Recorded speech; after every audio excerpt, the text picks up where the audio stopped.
Oh!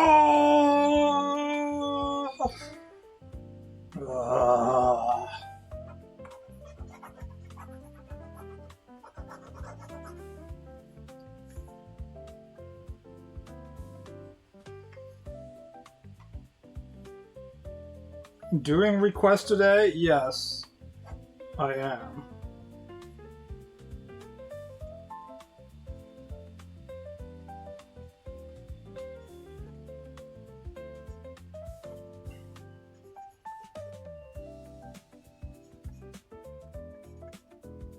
I think it's time for me to actually start drawing fast.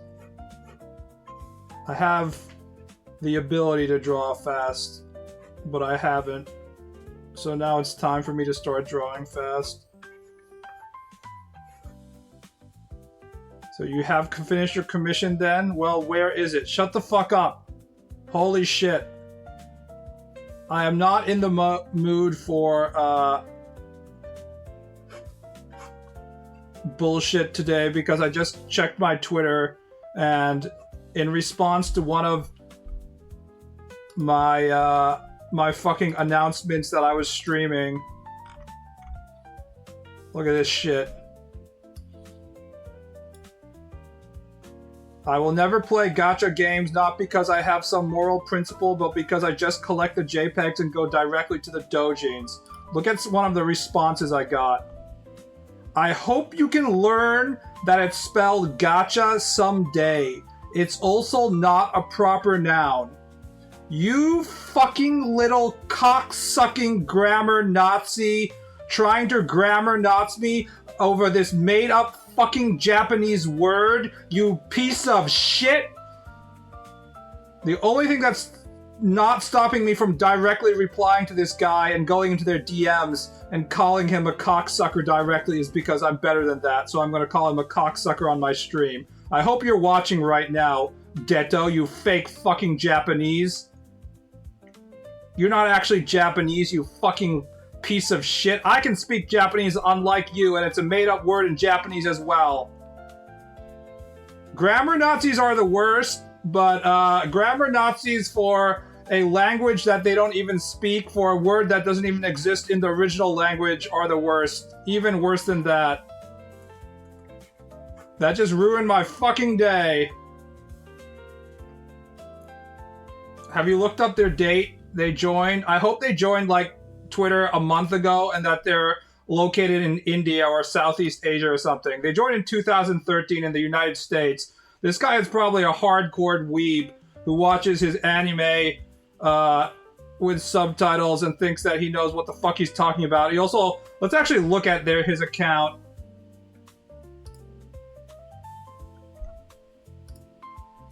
You could just straight up send me a message that directly tells me to kill myself and I would be less angry than this.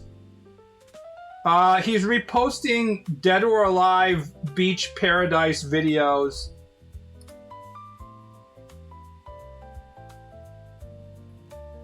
Which I think have been modded so that the girls are fully nude.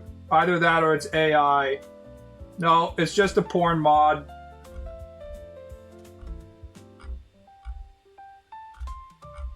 What a fucking pathetic gotcha Coomer.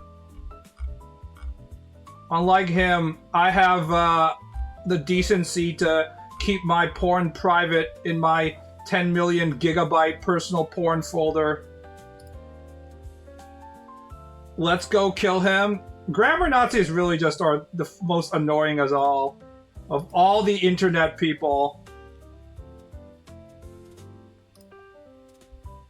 I might be a 30-year-old boomer, soon to be 40-year-old boomer, who's like, what's wrong with these young people? Why are they writing KY or for real? Why can't they use proper English? But I would 100% prefer the Zoomers using their fucking made-up bussing words over these people who think they can police proper English on the fucking internet, on Twitter of all places.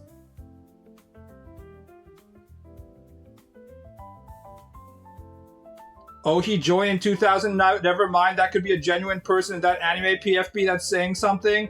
That's what makes it even more annoying, because I think this person is saying that out of, like, honesty. Like, he really thinks that he's doing the world a service by telling me that I have to spell gotcha without a T instead of with a T. Like, he thinks that he's, like, accomplished something doing that shit.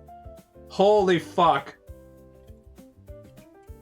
Just the anger, I can feel it pooling out of me like a well of infinite rage. Alright. Let's actually do some drawing. This is the, I complain a lot about the dead internet theory, but it's not like the internet was great even before everybody was just bots replying to other bots.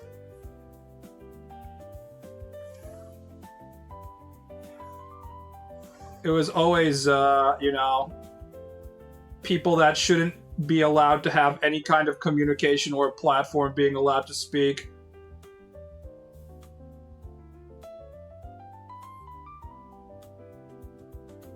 Draw Jujutsu Kaisen Naoya flip Chozo meme thing, okay. Is that the one where he's like...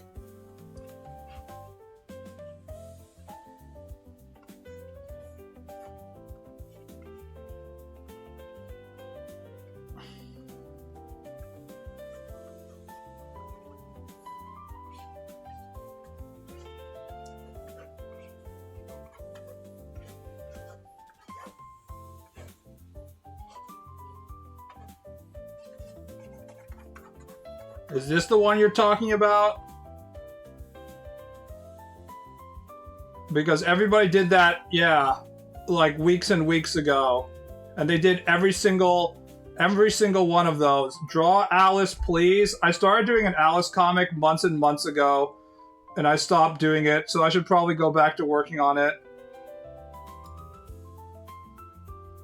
But I don't feel like it. Do we have to go with some IP attached for likes farming? Not necessarily. I just woke up, looked at all of my requests. I didn't feel like... I woke up in a mood where I'm like, I have to work on my skills, and I don't want to do some of these requests.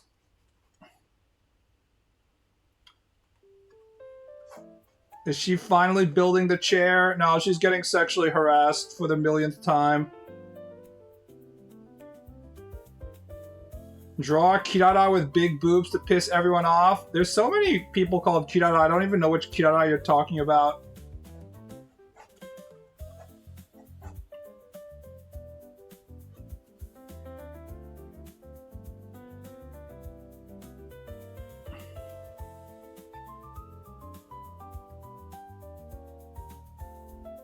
From Jujutsu Kaisen, I'll let you know that I have attempted to consume Jujutsu Kaisen content and I lost interest.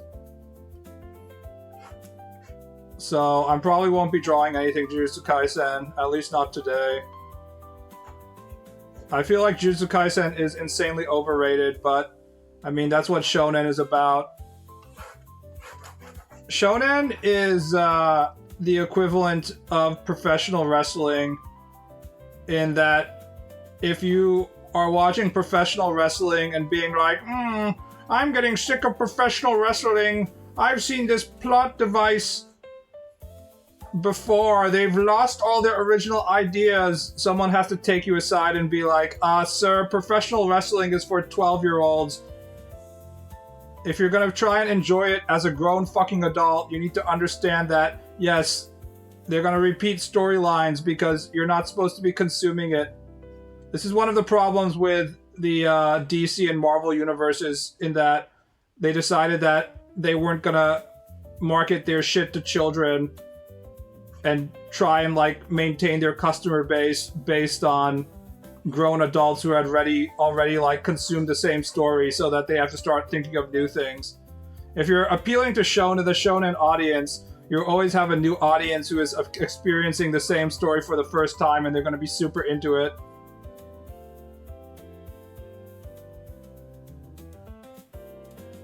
There's a war going on for whether Kirara is trans or a femboy.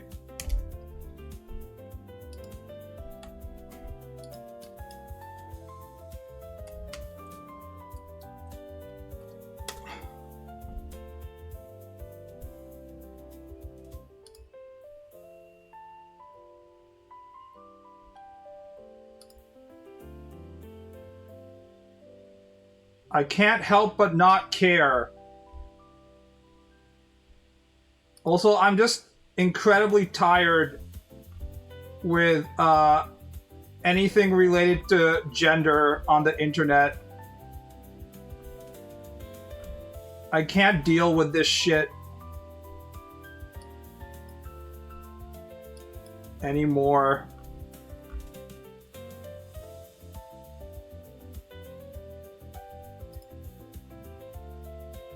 Everybody who's talking about specific Jujutsu Kaisen characters at this point in time is doing it because they haven't been reading the manga and are only consuming it through anime, so therefore they are fucking pathetic secondaries who are incapable of reading the original source material, making them even worse.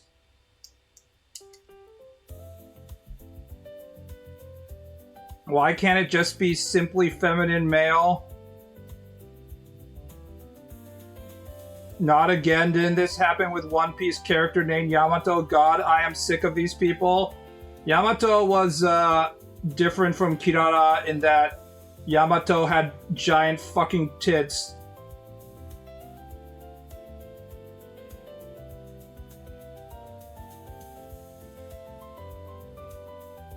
Yamato was special in that instead of caring about their gender, they were literally cosplaying like another human being who was of a different gender, and they were convinced that they were that other human being, which is much more of a weird condition than any kind of like the gender politics we have going on.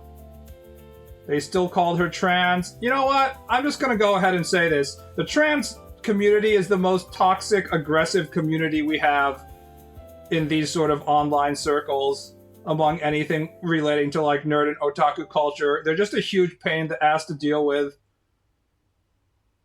The trans community has done more to push back trans rights than any Republican politician, just by attacking literally anybody who uses the wrong pronouns at any point. And I don't want to even touch them with like a 500-foot pole.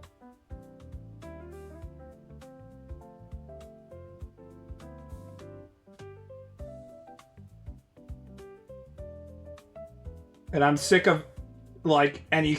You know, back in the early 2000s, we could have cute boy who dresses as a girl, and then everybody who was watching anime would indicate that they were part of this special anime watching class by being like, no, you don't get it, father. He's a boy, but he dresses like a girl.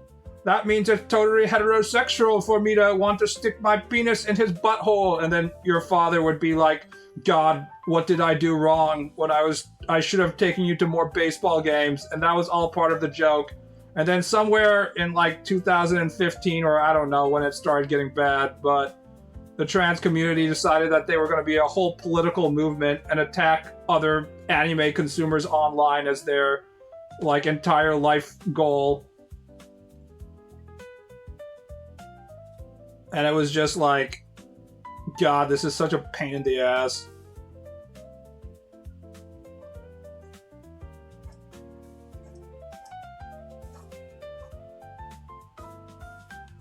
The entire reason we have a fucking fascist dictator in America right now is because certain minority racial, ethnic, and gender groups decided that they weren't okay with just being a minority and letting live, and having their own rights so they could live their life, and decided that they wanted to impose various standards on the majority, and then the majority got super angry and got tired of that shit.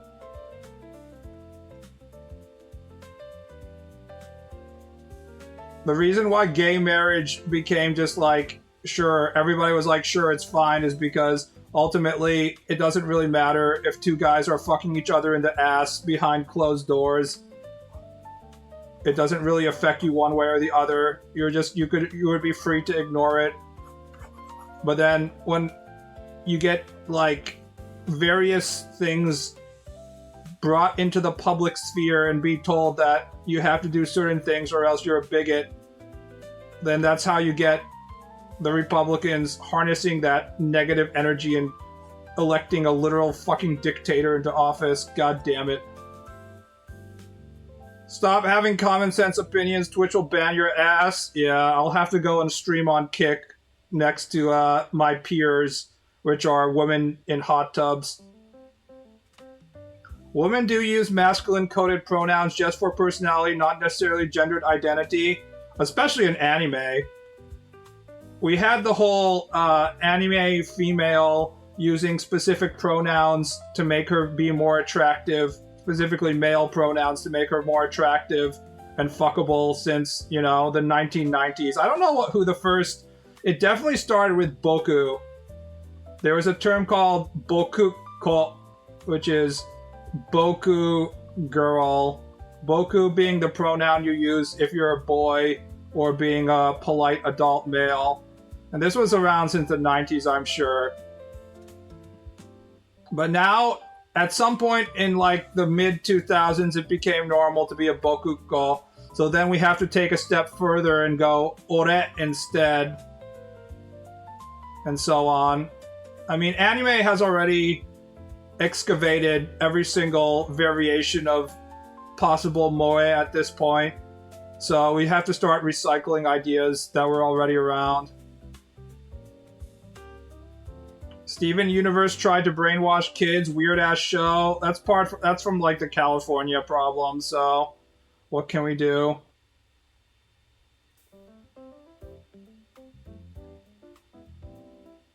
Is Kick worth streaming? I don't want to start over getting an affiliate on Kick. Took years to get affiliate on Twitch. I don't know. I've never even gone to Kick. The problem with people being like, Kick is an alternative to Twitch is like, Kick uses the same servers as Twitch. So if Twitch is too expensive to run and they, you know, cut bait with their entire business model, Kick is going down as well, so it's not an alternative to anything.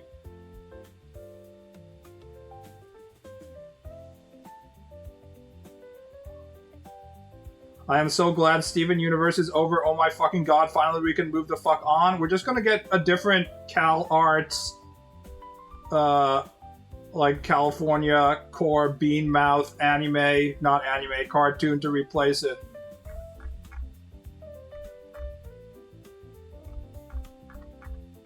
Also, I don't know how everybody's saying that Kirara is trans. I'm looking at the images right now, and she has wide-ass hips. If you're claiming this character is trans, this is like the ideal version of what male to female trans think that they can look like if they take enough drugs and, you know, somehow stop their male body from coming through, but realistically, it ain't happening. Only the most powerful of Thai femboys, only the top 0.1% of Thai femboys can achieve this body type.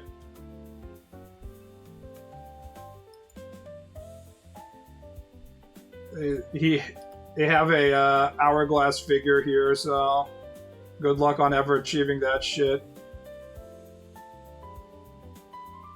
What if you draw a girl and call it a boy? Sure. It's all a psyop to redirect people away from being angry at the rich and Democrats since 2008. It's, yeah, the conspiracy theory that Occupy Wall Street resulted in the culture war because the elites wanted to make sure that people wouldn't notice that they were being fucked by the rich. Seems very real. Draw Ryoko from Tenchi. I need a hit from the nostalgia pipe today. You know what? I never really consumed much Tenchi Muyo. Let's do some other... Also, I drew her relatively recently, and by relatively recently, it might have been last year, but... What other 90s content should we draw? I did have a request for Saber Marionette J, so I guess I could draw that. I believe that's what it was for. Yeah, okay, let's draw some Saber Marionette J. I never watched Saber Marionette J to any degree.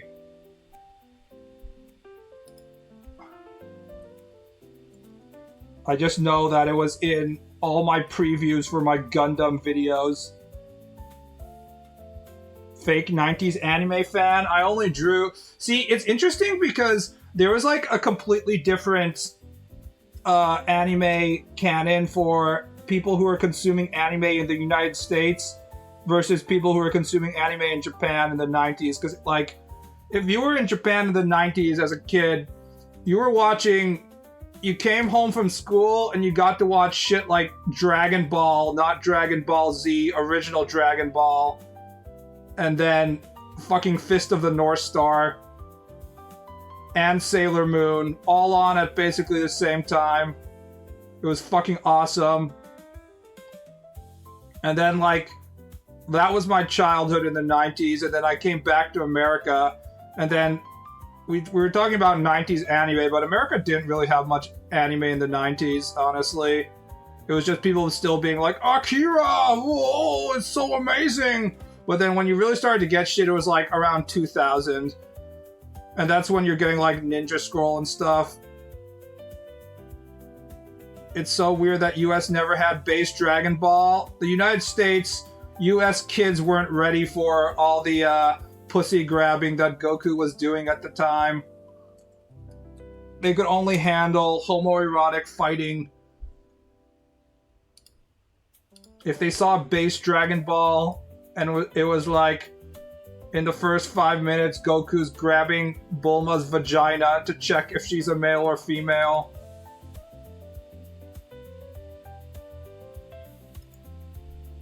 It's too based and red-pilled for Americans. Akira was amazing though, oh my god.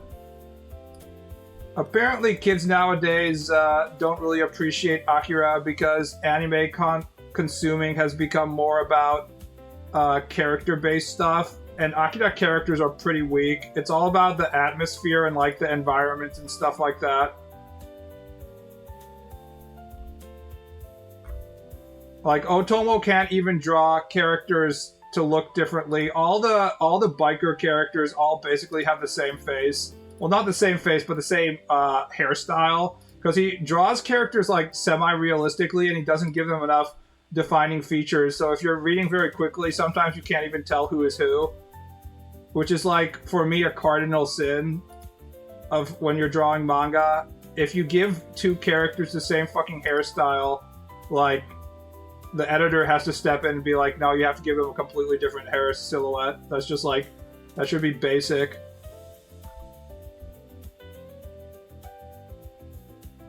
They only know Akira from the bike slide. I personally only know Akira from that time in my life when my friend started taking a shit ton of drugs and his body started to morph and then he became a giant flesh blob. Shit was crazy back then, bro.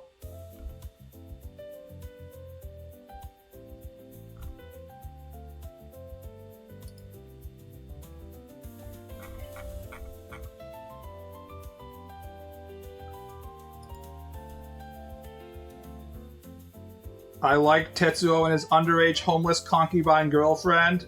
If only we could all have a underage homeless concubine girlfriend. It's just a goals thing, you know? Also, a bike.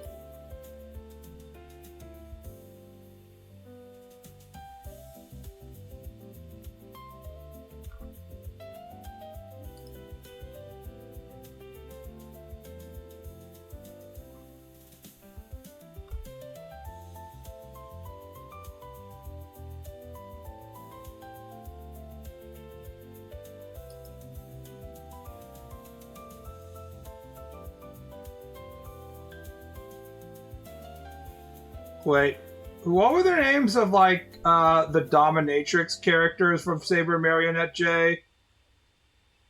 I'm talking about these ones.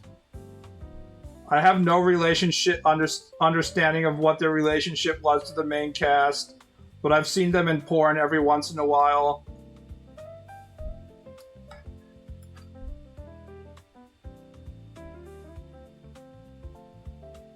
The good thing about the Akira thing is that the movie was partially or entirely directed by the original mangaka Otomo. So it's extremely close to his own vision.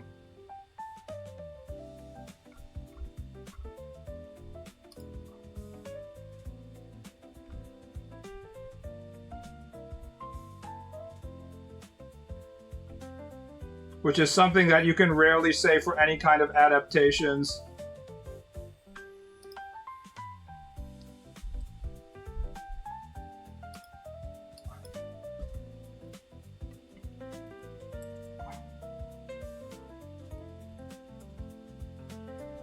I know they had to cram a lot and predict an ending, but I was surprised to see the grandma was a gag background character in the movie too. I mean, she gets way more screen time in the manga. And of course, the biggest obvious change is that Akira is a actual, like, fully formed flesh human in the manga, and it goes on for, like, how many more volumes after Akira actually shows up? Whereas in the movie, the manga was just straight up like, nah, we can just end it here.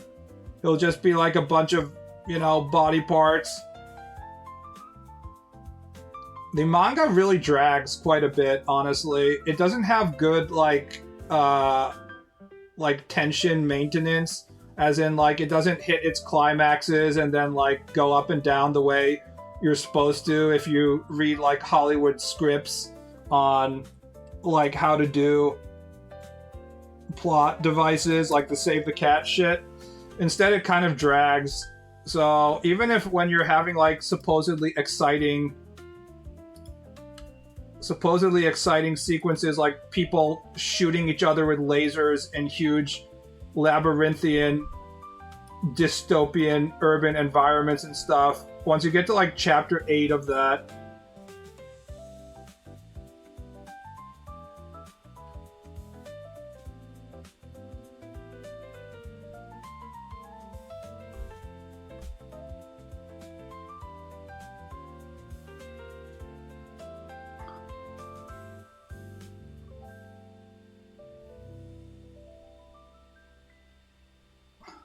I feel like ego gets in the way of adaptations, at least for us in the States. I'm assuming that Otomo was just like, you know what, I have to cut down my long-ass manga and just put in the essence of it. And the essence is Kaneda and Tetsuo yelling each other's names. And that's what we got. So as a result, the movie is, I would say, a much better experience than the manga. I don't know how many of you have actually, like, read the manga. But, yeah, it can be pretty long. If you don't really love looking at these, the environments and the general atmosphere, you probably will get bored with it.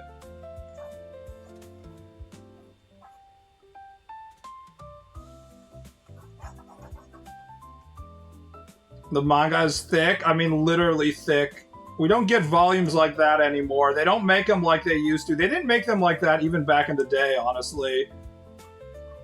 I remember, like, seeing the Akira manga for the first time, like, in the 90s and being like, damn, why is this thing, like, so much bigger than all the other manga? It's just big.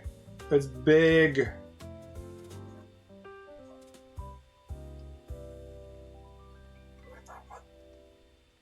So Otomo is more of one of those. I think of Otomo as close to what's his name?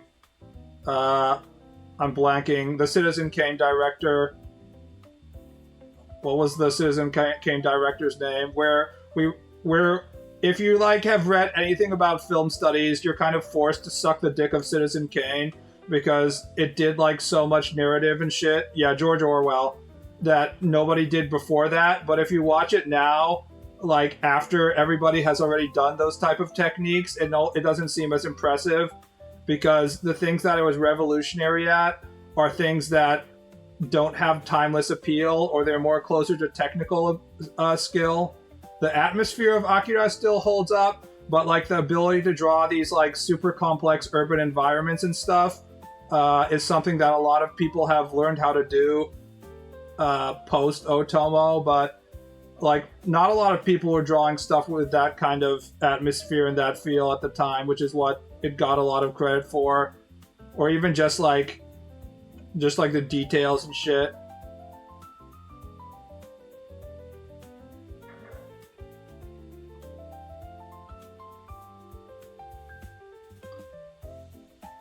George Orwell was an author. Yeah, I knew that was something was wrong. Yeah, George Orwell is 1984. Orson Welles. Stop fucking with my brain when I'm trying to do two things at once. I knew something was wrong there.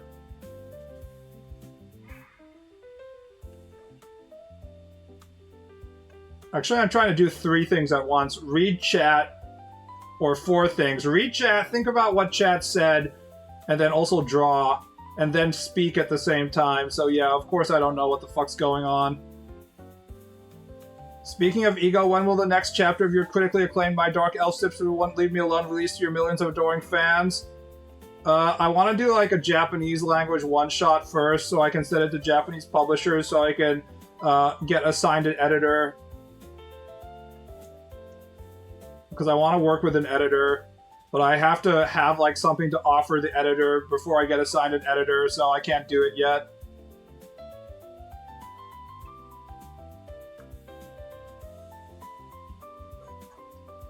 Orson Welles, same guy who did War of the Worlds radio broadcast. Now that's some shit that truly blew people's minds at the time that wouldn't do anything in the modern media environment.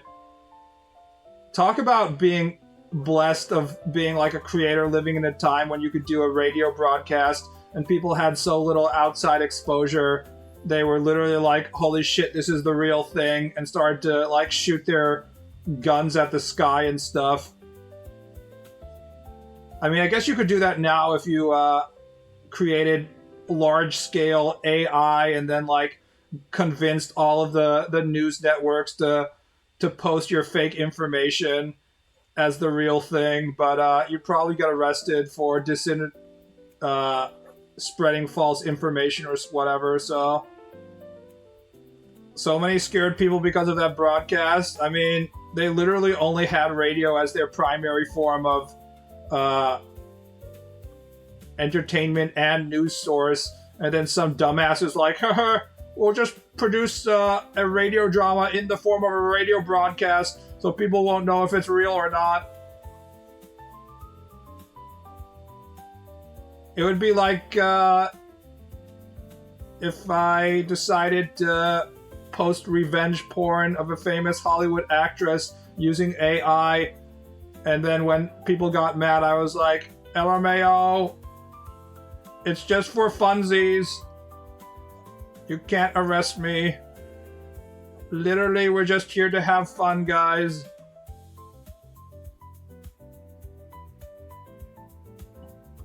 It was before people had learned that the internet would just lie to them, except it was before the internet. It was the radio. It was literally the first moment in which they had the what? Why would somebody just do that? Go on the internet and lie kind of experience before the internet.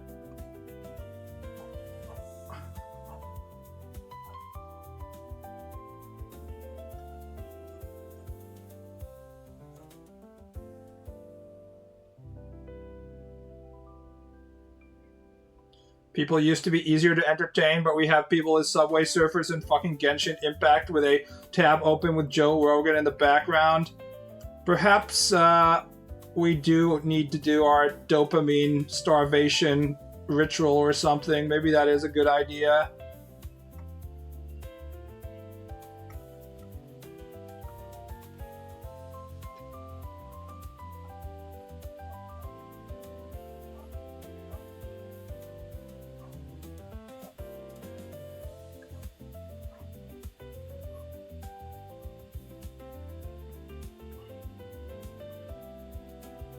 Although I don't know how Joe Rogan could possibly release any dopamine.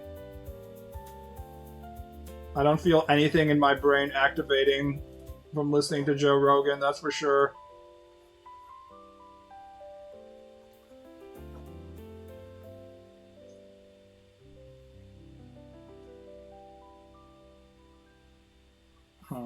The problem with trying to fit multiple characters is if you want to do a lot of foreshortening to properly accentuate the shapes and make it feel three-dimensional, by default the camera has to be closer, which makes it harder to fit a second character. This is good practice for me to figure this shit out. My artwork has often been said that it's two-dimensional, and my YouTube tutorial is like, to make your artwork seem less two-dimensional, you just have to make sure you have a lot of these shapes, basically the circular shapes. And I was like, oh yeah, that makes so much sense. Why didn't I think about that? By circular shapes, I mean being able to feel the cross-section of the body. You gotta try DMT like Joe Rogan always says. Is DMT one of those hallucinogens? I know that Joe Rogan promotes doing like certain specific drugs, but I can't remember which ones it was. You know you're an insufferable asshole if the DMT machine elves are flipping you off. What I don't understand is how like Joe Rogan created like an entire comedy empire where like everyone, if they want to be on the comedy circuit, they have to go through and like suck Joe Rogan's dick. Like, how did that happen?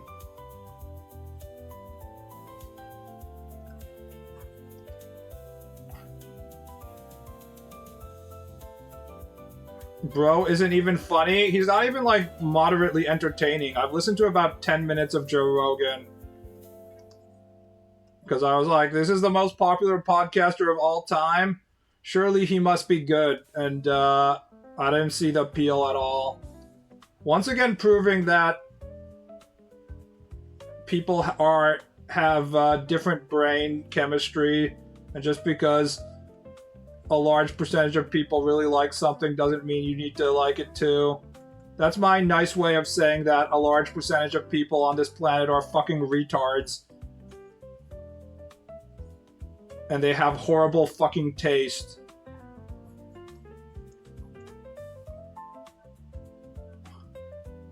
I just think he's a useful idiot. Isn't he like basically laundering some of the reputations of the Epstein file people recently? Like he's been allowing people that are like the elites that got caught on the Epstein file list to come and like explain what was going on in his show. I heard that on one of my podcasts. I don't really care enough to think one way or the other, but I think he was also in the Epstein files, but he was one of the people that were like not interested in it, and he was able to distance himself. But instead he's doing his job of maintaining order by allowing the Epstein file people to launder their reputations a bit. Although he does that for like a lot of people, right? Not just Epstein files. He's always like, oh, I'm just trying to have conversation. This person who is in the shit right now, I'll let him come on.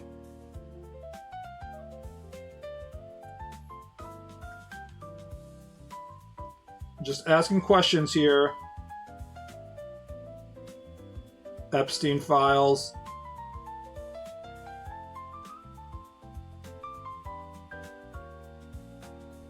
People were asking about the Epstein Ranch yesterday, and it got me thinking, which would I rather go to, the Epstein Ranch or Epstein Island,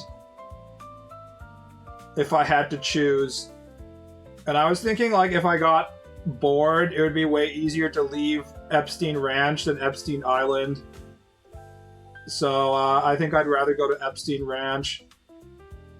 One of my biggest fears is getting stuck in a situation that's like both social and I don't like, so I can't even leave. So that would be like getting stuck on a cruise ship with a lot of drunk boomers that I can never leave. I think cruise ships are like the closest thing to purgatory we have in real life.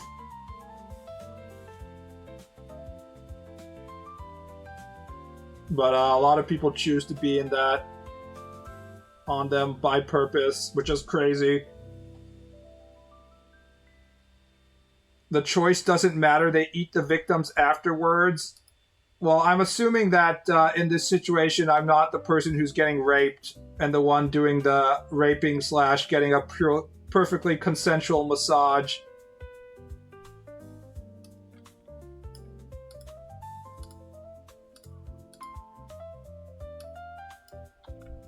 If the question was whether I would want to go to the island or the ranch as the one who's doing the servicing instead of the one who's getting serviced, it seems like a kind of like meaningless question because I wouldn't be allowed to choose either way, right?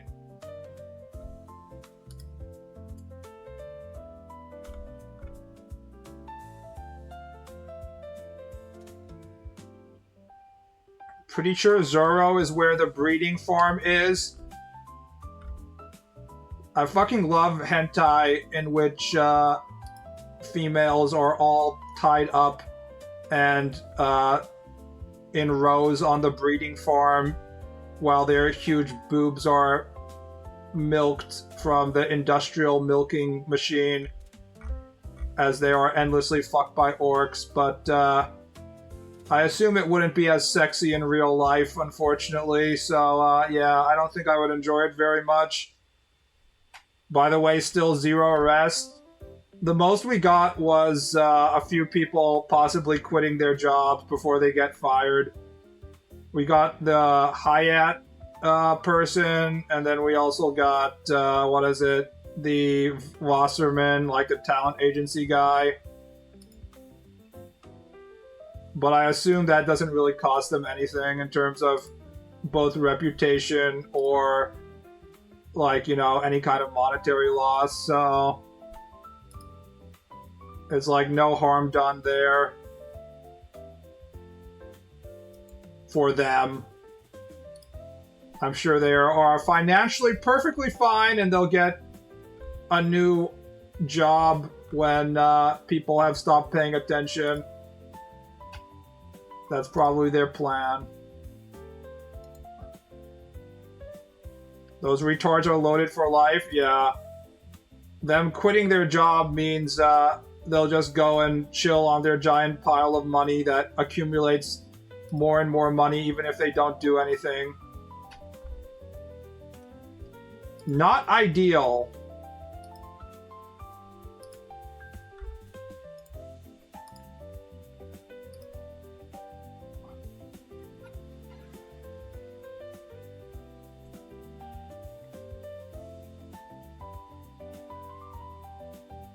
Do you have a Discord? Yes. If you are subbed to my Patreon or subbed on Twitch, you get access to the Discord. We don't let everybody in because we don't have enough mods to actually monitor shit. So I don't want them, and I don't ever go there, so it's basically only there so I can do auctions for commission slots, and some people communicate a little bit, but do I have to scan my face? I don't know.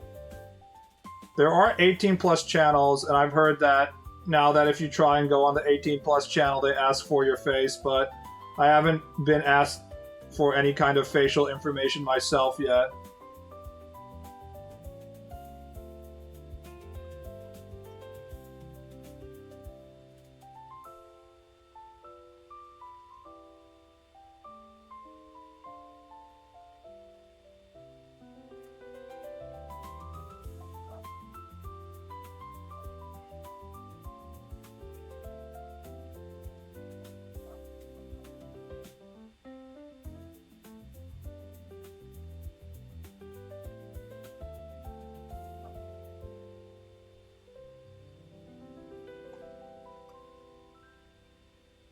It's not in effect yet? Okay, then I guess we're going to find out.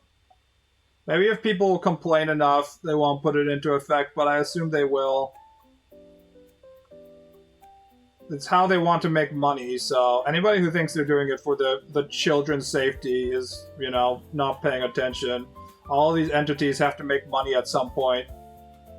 This is all of your fault, chat. It's because you guys didn't buy enough Nitro. If only we had bought Discord Nitro and made the Discord people $1 billion, they wouldn't have to sell our information to Chinese, you know, facial information brokers or whatever. But we didn't waste all of our money on Discord Nitro.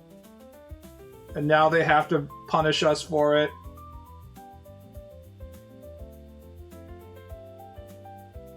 Where's the manners? I forgot to tell you, but the golden retriever of Donald Trump, Pam Bondi, told the world to move on from the files. There's no way Donald Trump could ever be guilty when all of his personally appointed Justice Department people work 24/7 tirelessly to make sure that people try and forget that he's, you know, mentioned in the files 10,000 times.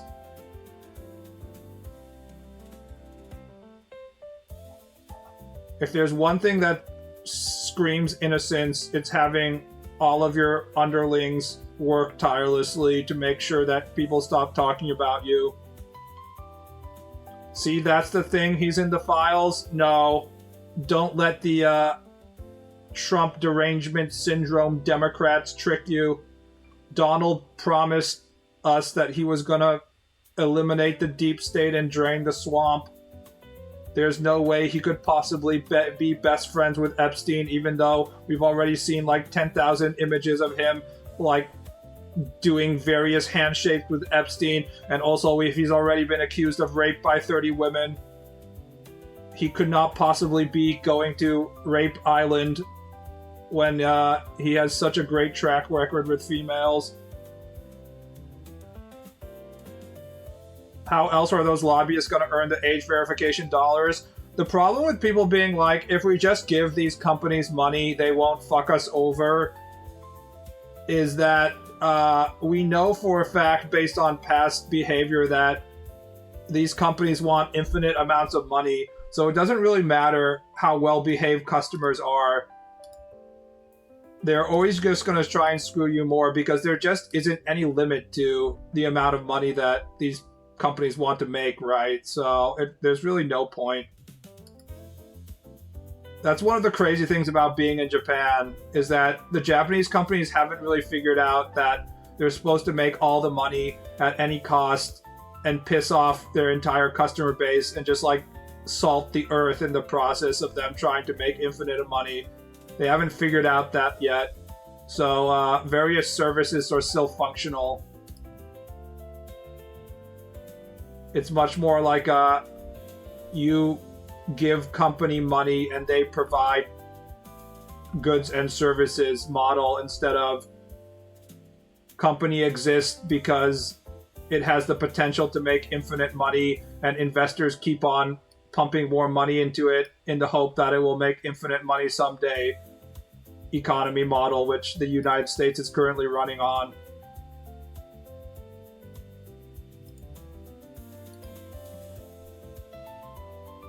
We deserve to be ruled by a dictator. God, we Americans are so retarded.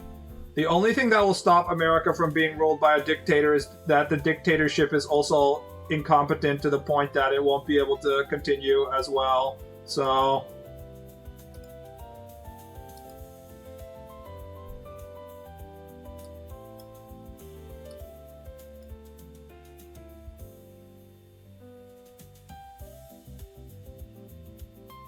Certain government entities might want user info for anyone who posts about certain topics. Surely, my American country of freedom would never become any kind of a surveillance state. Am I right, fellow Amerifats?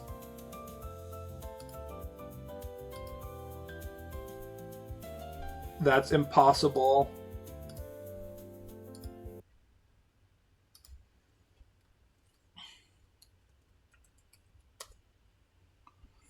Are we in late Republic Rome? We've been in late Republic Rome for about, I don't know, 8 years now, I would say. I think.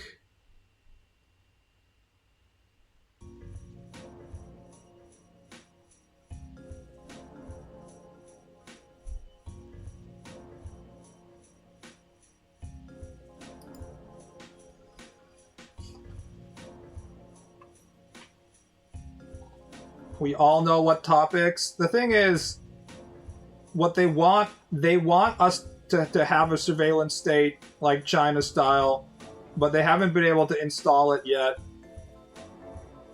The closest they were able to do was arrest the people complaining about Israel if they were foreign exchange students. That was about as far as they were able to get.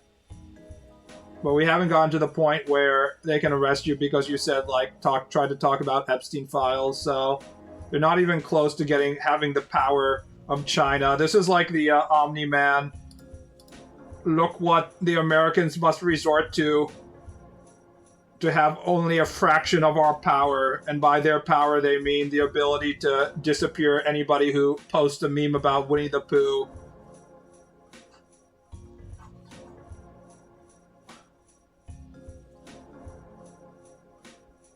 Peter Thiel wants to save you from the Antichrist. Why are you afraid to embrace your savior? Did he actually say that? See, we're in such a weird zone of the billionaires that I don't even know, like, when you post comments like that, whether he was actually like, I'm trying to save you from the Antichrist or not. Like, that might just be something that you posted right now, or there might be a history of Peter Thiel saying that he's trying to save America from the Antichrist, and I don't know which is real. Omni-Man enjoyer, pretty based there. In general, I appreciate men with mustaches. I think we should go back to having mustaches in general. It's a good look for being a muscular, manly man with a mustache.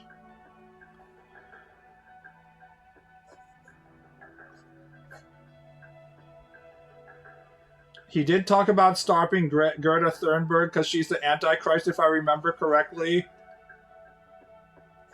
You know that the Antichrist is supposed to be like a huge unifier of the planet?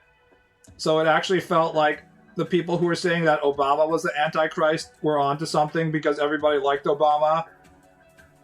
It turned out Obama was not the Antichrist in a very disappointing... So far, the track record of people saying that the apocalypse is going to start any day now, and somebody is the Antichrist, and then Jesus is going to return as a response to that. Their track record isn't very good right now. I think they're like 0 out of 10,000 predictions so far, but people keep on being like, no, this is the one, guys. Trust me, this guy really is the Antichrist. I was watching Alex Karp interviews and I had to pause multiple times to question my sanity. So, to illustrate how deeper you are in the rabbit hole than me, I don't even know who Alex Karp is. So, Hystrixia, perhaps you may want to, extract yourself out of that information hole a little bit, considering I can live my life without even knowing who this person is. Obama is just a normal dude, cool voice though, kind of a libtard. Obama isn't even a libtard if you actually look at his political policies. He's relatively conservative on the liberal to conservative spectrum. He wasn't even like supporting gay marriage when he was initially elected, if there's any kind of indicator of how more conservative he was.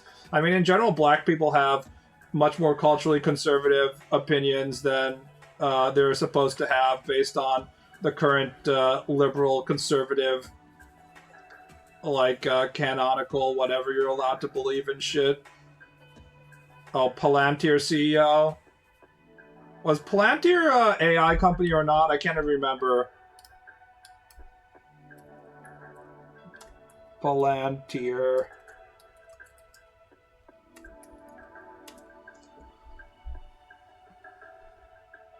Alex Karp, Denver headquartered software firm specializing in big data analytics for government and commercial sectors. 2026 stock price around $130 at developer platforms like Gotham and Foundry. Oh, it's the AI one that's attached to the government, and they want to be like, you know, they want to become the, you know, surveillance state AI instead of the meme video generating AI. This is the one that actually has a good chance of making money, unlike all the other AI things, because all it needs is government contracts. And if there's one thing about government contracts is that you can still get huge amounts of money even if your product is effectively failing all the time. We know that from various defense contractors that were, you know, producing incredibly shitty tanks and stuff for many years. So probably the best AI company to invest in. All you need to do is defraud the government and taxpayers, and you can probably be profitable, so...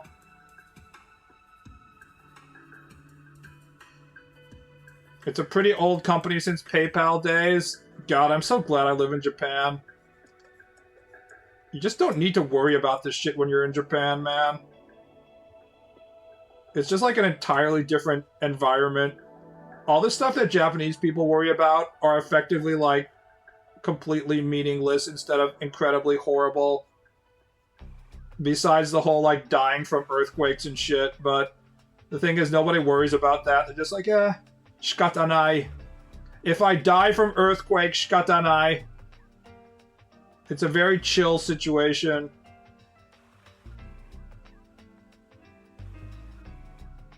The military-industrial complex, bravo, Kojima. How did Kojima predict the military-industrial complex? He's so many steps ahead of us, boys. What a genius.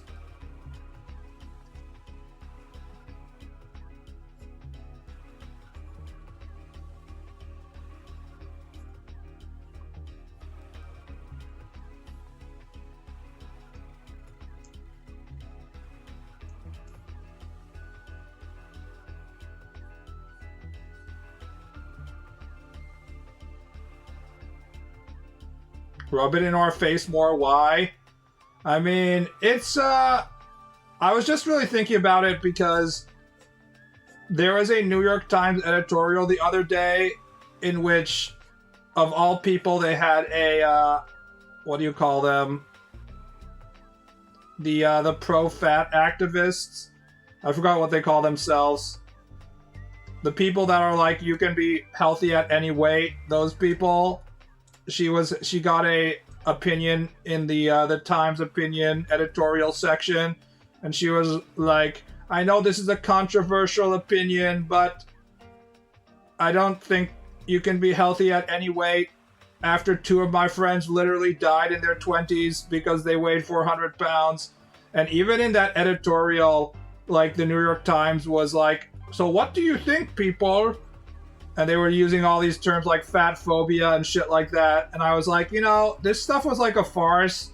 And it was just, it seemed like alien crazy shit even when I was in America. But now that I'm in Japan, it's like a whole nother level of like, this seems like I'm watching like, I don't know, ancient Aztecs sacrificing their babies or something like that. Like, the value system is so insanely different that it makes it feel like you're just going insane watching these people. This is what happens when you live in a country in which you don't see a fat person for like 2 or 3 days at a time. And when you do see a fat person, you're like, oh, that person is slightly overweight. I haven't seen one of those this week.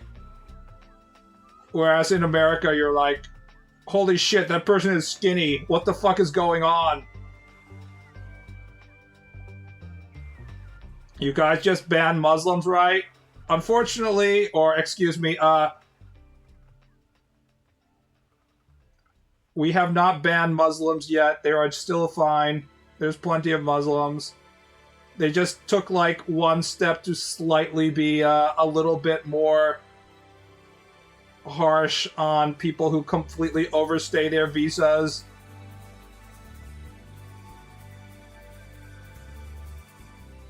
I personally think Japan is completely incompatible with any of the monotheistic religions, whether Muslim, Christian, any religion which is like we are the one true religion is completely incompatible with a country that's based on having hundreds of different gods and having penis god ceremonies and stuff like that. So if you actually want to maintain Japanese history and culture, you really shouldn't let in a significant population of any devout religious figure, you know, people who believe in anything religious, seriously.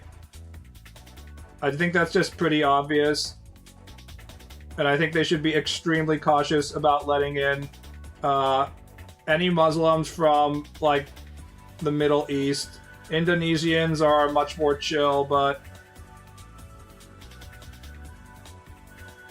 I live in California, so we still have skinny people running around. I lived in not California, so don't ask what Japan did to Christians, and look what happened to Japanese society as a result. When I say look what happened to Japanese society as a result, I mean a lot of great things happened to Japanese society.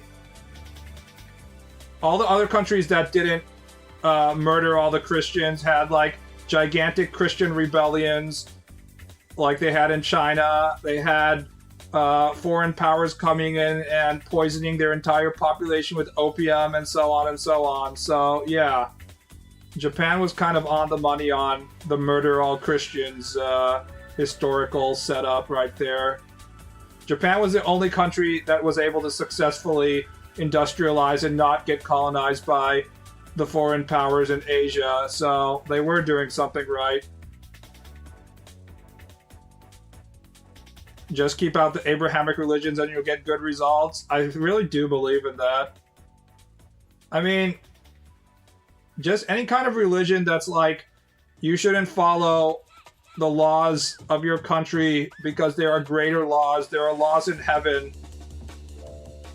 We know so because the Pope says so. Like, does that sound like a good thing to be following if you are a government agency? The Shogun was completely right to just be like, nah, we'll just murder all of you.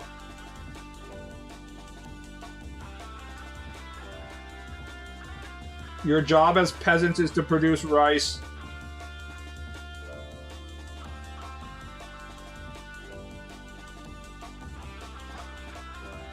It does help if your country is on the other far side of the world. Kind of. Which is why Japan should stop letting foreigners in right now. There can only be like some very small sustainable levels of immigration from countries, from people who just want to make money and they don't give a fuck about living here long term. Like, there's all these Nepalese workers in Japan, and you never hear about the Nepalese workers being like, oh, Nepalese workers' rights. They're just like, nah, I get paid like 30 times my wage than if I was in Nepal where we have no industry. I'm just happy to make money, and that's about it. The birth rates are low everywhere. The whole point of being like, we need to raise our birth rates to maintain our country is kind of, it defeats the purpose if you also don't maintain your country by letting in 100,000 foreigners. United States is kind of the exception to this because there is no like concrete culture in America in the first place, and everything good in America was produced by immigrants anyways, so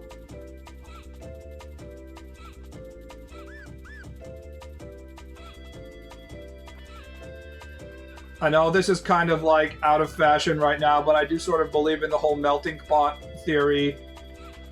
I was told in my college courses, even in like 2005, that America wasn't a melting pot, it was a salad bowl and all that stuff, but a lot of the good stuff about American culture basically came from having a bunch of immigrants in the same location. So America should keep on pumping the immigration bandwagon, and Japan should do the opposite and restrict it. That's my opinion on this.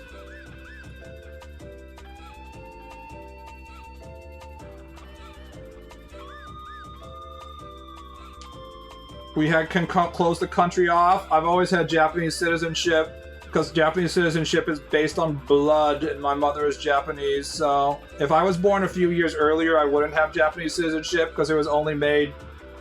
You only got it if the father was Japanese for a while, and then they realized that would basically create a whole class of people that had no citizenship at all if you were born to a Japanese mother but not born in America. You know, this was like a common problem for like GIs living in Okinawa and shit like that, so they had to change it. But I was born to a Japanese mother in America, so that gave me dual citizenship. But I got the timing exactly right, because if I had been born any earlier, it would have been problematic. Or it wouldn't have been problematic, I guess, because I would have been in America, but I wouldn't have had Japanese citizenship. I just would have had you know, only single citizenship, and I wouldn't be allowed to escape to Japan unless I got, like, a visa. But luckily, I am a citizen, so I do not have any of these problems. London is getting ass fucked, yes.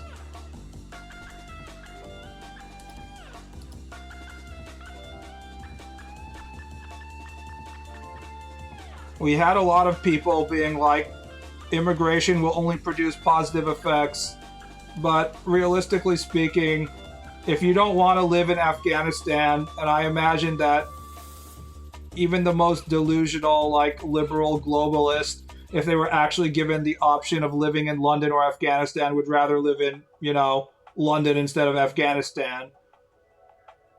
So, if you feel that way, then what do you think the result of importing 10 million Afghan men will be to your city? They're not going to immediately adopt whatever customs you set up, so...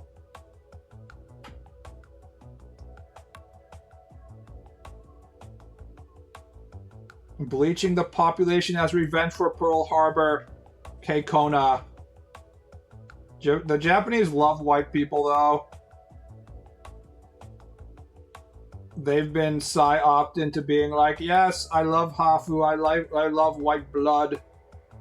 Hakujin kakkoi. The horseshoe theory or the pendulum is going the opposite as usual. Yeah.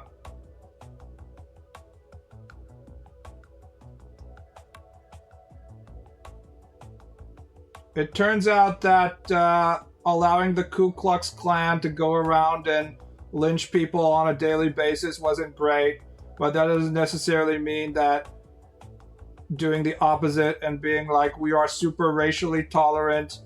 When we have a Pakistani rape gang, the police are going to cover up for them because it would be racist to be like, all these Pakistanis are raping a bunch of kids on a daily basis. That's not a great location to be in either. Who would have thought?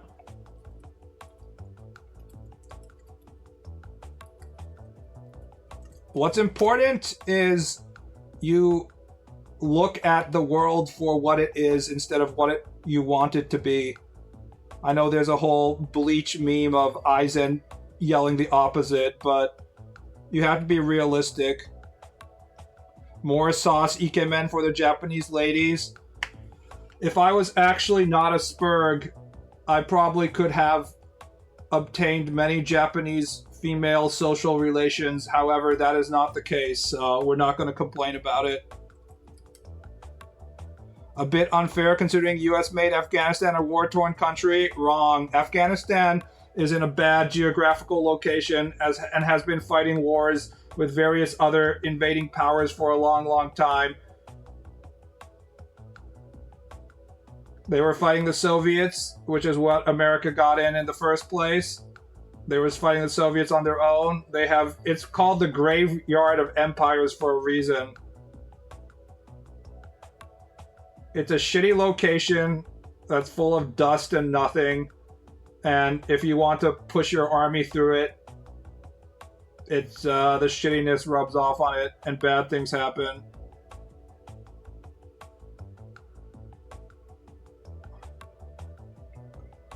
That wasn't the US fault, that's on them. Also, I don't want to like defend US military industrial complex spending, but the United States funneled billions of dollars of aid into Afghanistan, and it didn't make any fucking difference because instead of like using the bullets and sending the bullets to the frontline soldiers, like 80% of the commanders were just like selling them on the black market to make themselves richer.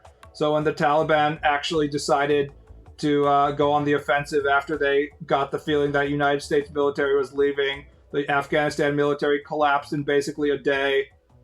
And people shat on Biden and stuff for the Afghanistan withdrawal, but I don't blame him for not suspecting that the Afghanistan military was so fucking hollowed out they couldn't even like, you know, withstand the Taliban advances for like a few days. But like, apparently the soldiers were still willing to fight the Taliban were basically out of ammo because all of their commanders were just straight up like selling all the ammo on the black market and shit like that. So it's basically in the same situation as Russia in that like corruption is so endemic in society and you can't weed out corruption at all that nothing is functional. And once your society gets like that, it's almost impossible to recover from.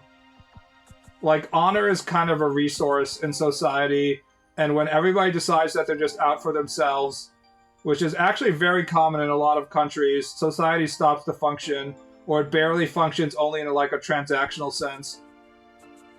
People who don't live in like Europe or a first world country don't know how bad it can get, or people who don't live in Europe and stuff know how bad it can get.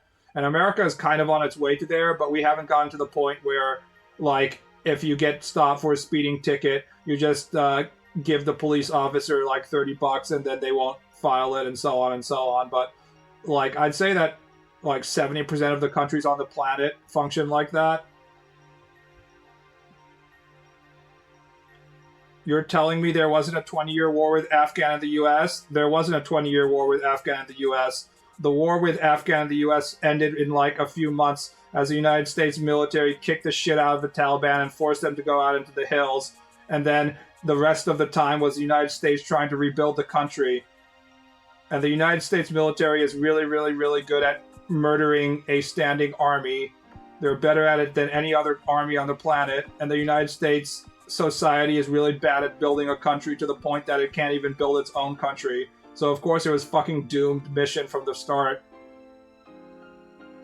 America is a country that can't even have like the most basic health insurance system. So of course they're completely incapable of turning like a war-torn, dust-covered, goat-herding country full of heroin abuse and corruption into like a functional society. So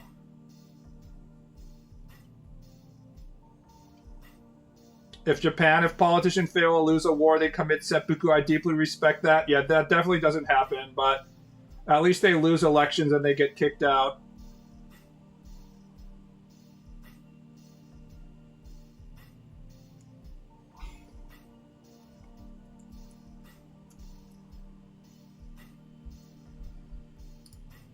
See, a huge problem with America was after winning World War II, the two countries that lost were Japan and Germany, which are countries that have very functional societies, which allowed them to punch way above their weight during World War II. So, as a result, even after bombing the shit out of those countries until they were just locations of rubble, when they received even a small amount of financial support, the people in those countries were able to reorganize and get their shit back together and rebuild very quickly. And this gave America the wrong idea that it was actually American support that was allowing this really fast recovery, when in fact it was the complete opposite, and it was those countries' inherent like social and moral characteristics that allowed them to be successful in World War II in the first place. And America providing financial support was just like a small booster. But this gave America the delusional idea that they could somehow build countries in locations where there were very poor records of having a functional country. The shocking thing is that Iraq seems to be relatively functional right now. I don't know what level of the sectarian violence is, but at least you don't hear it in the news all the time. Of course, Iraq was also a functional country even before the United States showed up. It was just ruled by a dictator. The moral characteristics of the Third Reich.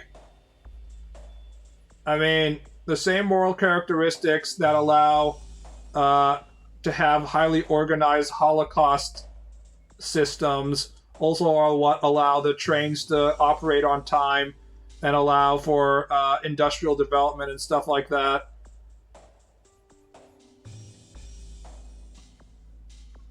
Same thing for Japan. That's completely different from, say, trying to occupy, I don't know, Venezuela and getting Venezuela up and running again. America's like, we control Venezuela now, or Trump said that, and it's like, no, you don't, and you don't want to.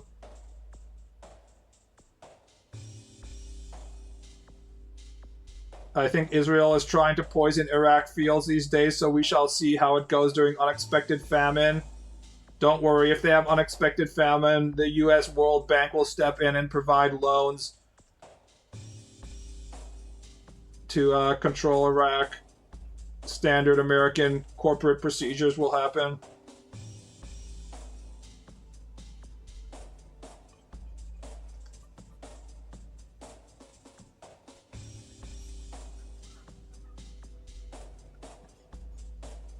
What actually happened with Greenland? Nothing yet. Trump likes talking shit because he wants to see how much people will give him. But he has not committed to anything. That's a big thing about Trump, is that he's pretty non-committal.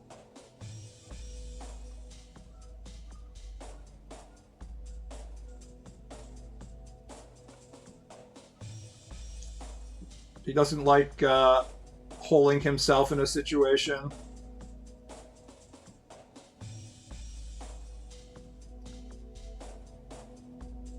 Also, he's basically senile at this point.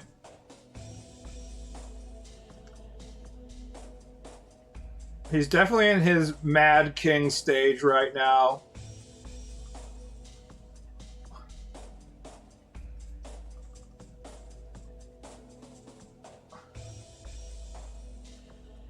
Japanese in World War II were fucking crazy. They fought like demons, I heard. Japan, at its maximum capacity with like all its occupied colonialized areas, still had like the industrial capacity of like 25% of the United States, basically. So they were punching way above their weight.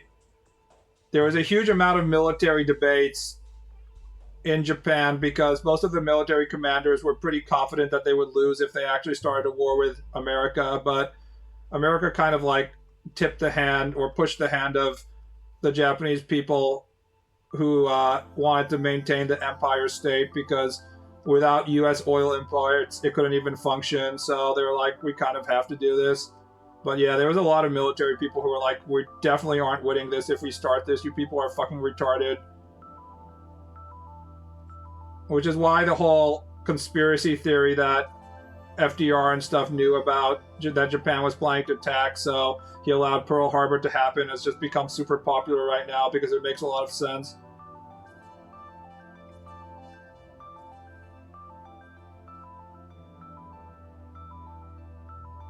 We used to have it almost 100 years ago when we sold it to Denmark. I heard that, like, some dude basically told Trump that Greenland had a lot of shit back in the day, and he's just been, like, cooking on that idea for a long time.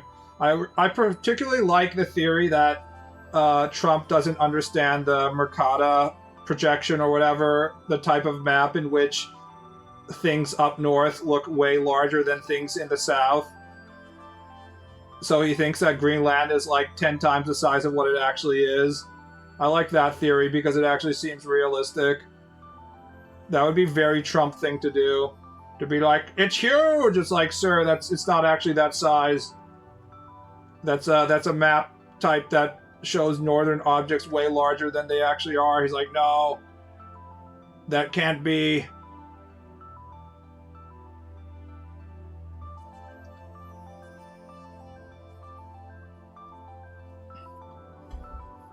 Is he the first Tard president? That's a good question.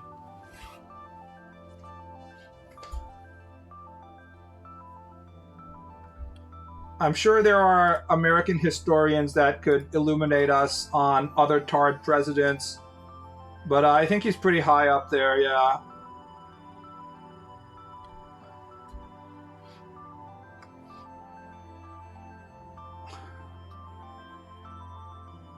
This is why Australia just gets ignored. Australia is about as valuable as Greenland, but it's much smaller.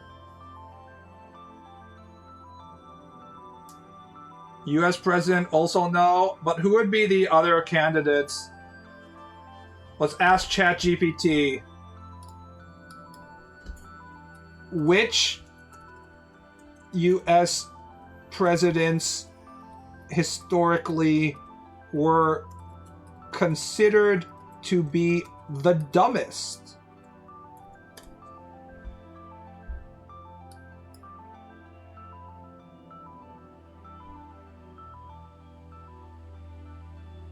These leaders were frequently criticized for poor decision-making, ineffectiveness, or presiding over significant national crises, particularly leading up to the Civil War. Warren G. Harding, frequently listed among the worst due to massive corruption with his administration. The Ohio gang scandals such as Teapot Dome. Man, that's a history title that I haven't read in a long time. Andrew Johnson, ranked very low for his handling of Reconstruction and his opposition to civil rights. See, that's not fair, because Andrew Johnson was just being racist. He wasn't being stupid. James Buchanan. Franklin Pierce. George W. Bush. I do think Trump might be slightly smarter than George W., even though he's morally worse. I actually think George W. might be the dumbest of the presidents, if we're going to be honest. I think that's. I think he is the maximum stupidity.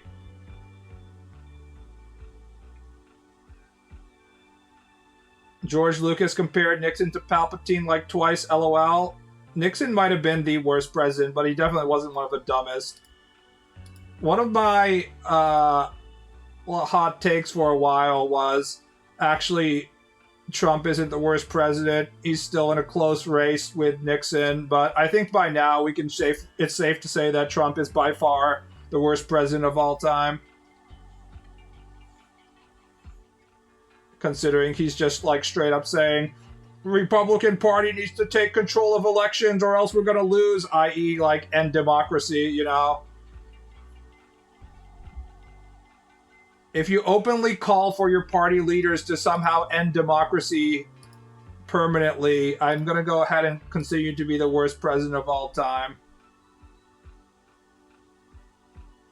No hate for Andrew Jackson. Andrew Jackson was just doing the popular I hate black people and they should be slaves forever political position.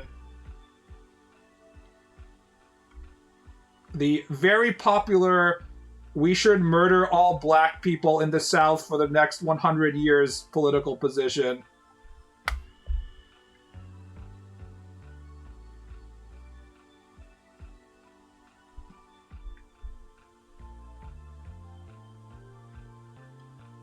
If you don't know American history and think I'm being silly and cynical, it actually was literally a very popular political position to the point that the Ku Klux Klan was allowed to have like huge parades in Washington, D.C.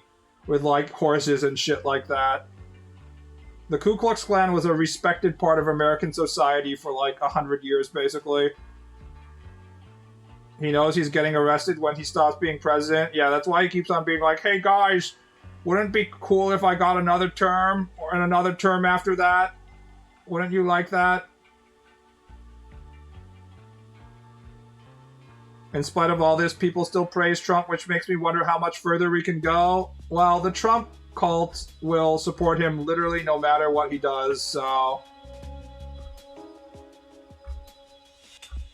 But there are also only like 37% of the population or voting population, which seems incredibly high and says a lot about Americans being retarded, but what can you do? The Klan were lefties. I mean, our concepts of left and right they don't apply in the same way they apply to right now. We can't indicate everything as right and left anymore. It's such a brain-dead way of thinking about politics.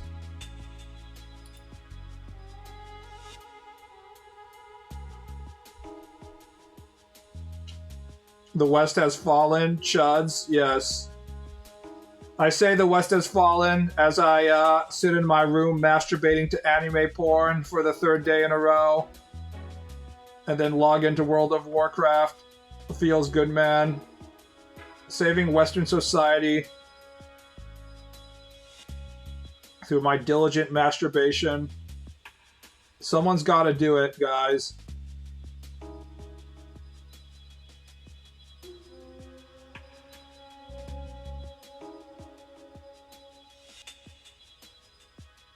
Political priorities change with each party.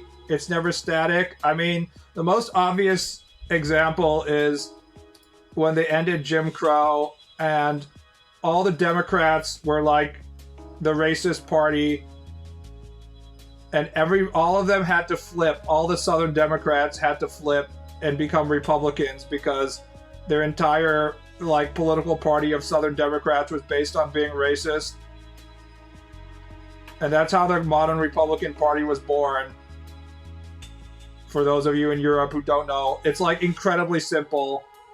It was like, you're no longer allowed to be racist in our party, and they're like, okay, we have to flip parties now. How's your speed with finishing pages these days? You ready for a page-a-day pace? No. In fact, yesterday, I basically got no drawing done because I was trying to figure out how to, like, eat properly and shit.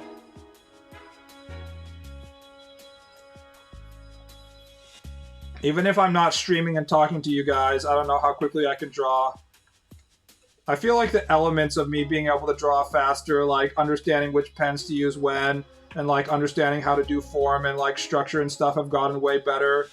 So I'm on my way to being able to draw really quickly, but like I don't know if I'll ever be able to do a weekly pace, which I never wanted to do in the first place, but 20 pages a month isn't easy either. I'm not going to worry too much about it. My skill level in terms of being able to go quickly, it just isn't even close to being there yet, so I'll worry about it when I start to get to that area.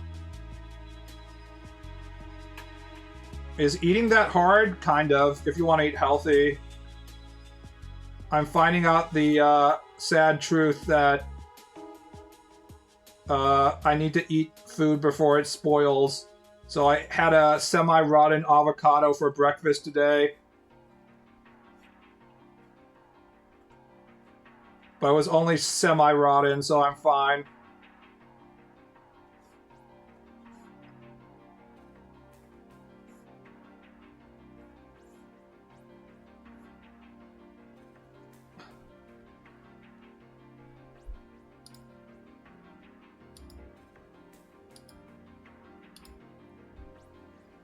I subscribe to a YouTube channel that is really beating me over the head with how poorly our modern society fucks with like our various energy regulation metabolic systems.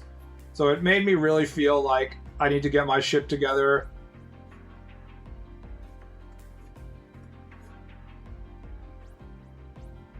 Because he basically had like all the information that I had been reading and like from other sources, but like in one video or two videos, and I'm like, shit, he's right.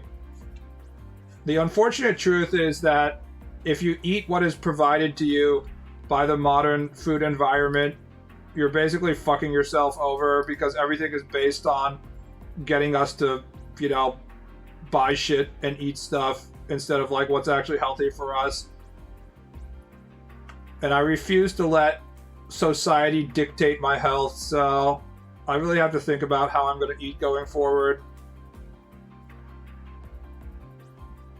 how society, like every dude in my office is a semi-athlete. I'm a semi-athlete as well. But if you just eat based on what we have deemed to be a normal diet, you're getting way too much carbs if all you're doing is sitting around in the office. And once you're 40, you can't outrun your carb load. Before you're 40, you can basically just like exercise your way out of the amount of carbs that you're provided with. But now that I'm getting old, I have to like think about shit differently.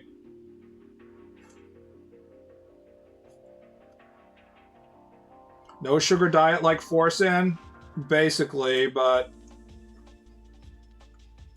I would like to eat sugar and like cheat a bit here and there, but I'm trying to establish like a base dietary pattern in which I can deviate from when I want to eat unhealthily, but at least have like a basic situation in which, like, if I just repeat this on a daily basis, I won't be unhealthy. Do you see that they are doing a study to see if high fructose corn syrup is linked to colon cancer? I mean, there's these huge colon cancer or just cancer rates in general that are like way higher right now, right? And if it's not like something like microplastics for the reason why the younger generation is getting cancer, high fructose corn syrup would probably be the number one reason if you think about it. It's definitely the most common food additive that like everybody eats.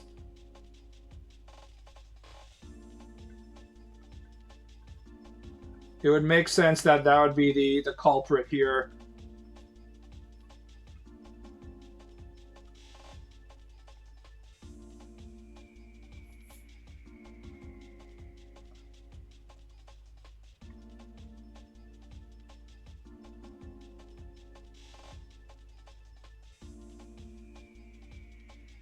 Americans did mock me for eating half a kilo of skyr in one setting. What the fuck is skyr? I don't even know what this thing is.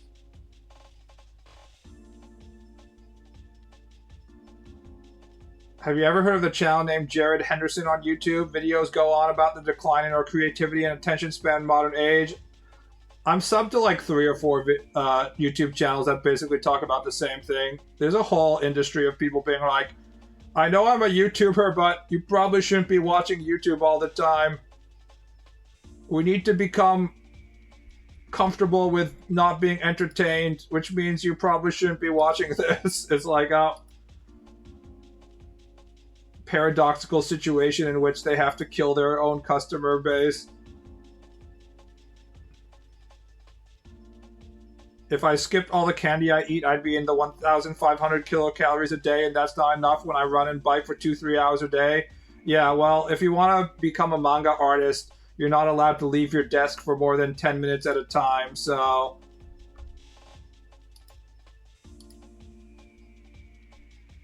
I can't have the same diet. Like, none of you guys are as old as me, right?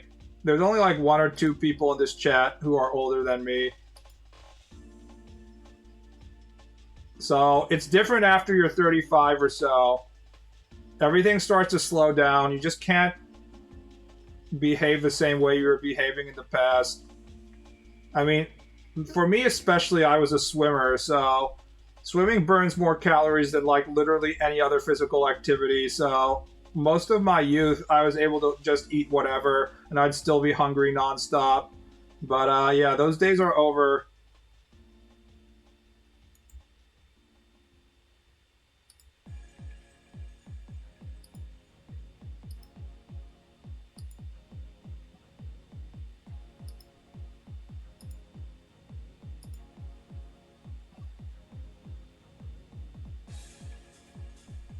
Nobody here is younger than 21. Do we have any Zoomers in chat? Bussing for real? No cap?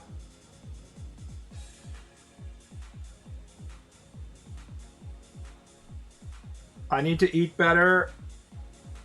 After, like, here's the thing. Carbs were an important part of our diet if we were medieval farmers and we had to go out in the fields and work all day, but none of us are doing that shit anymore.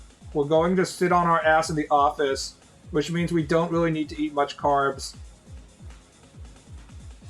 I would recommend first trying to change your carbs. Like, if you're a rice eater like me, just changing white rice to brown rice will make a big difference. But still, you just don't need much carbs in general. That's kind of the truth.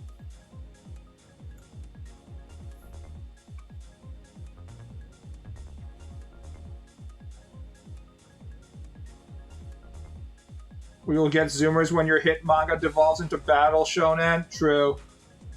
I'll start at like some sort of weekly manga that's about romance and deep social political issues.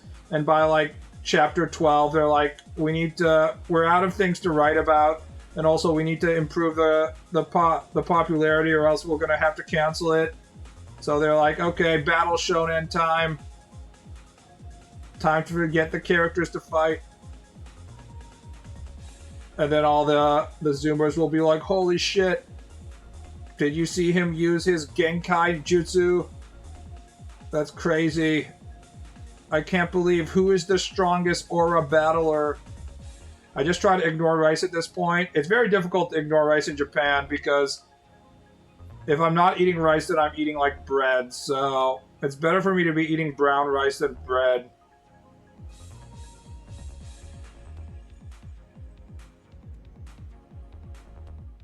I can really feel my insulin spiking when I eat white rice, though. It's completely different. The difference between white rice and brown rice on, like, just how I can feel the amount of, like, my body being like, holy shit, our blood sugar is rising right now. That difference is, like, very notable. I can really feel it.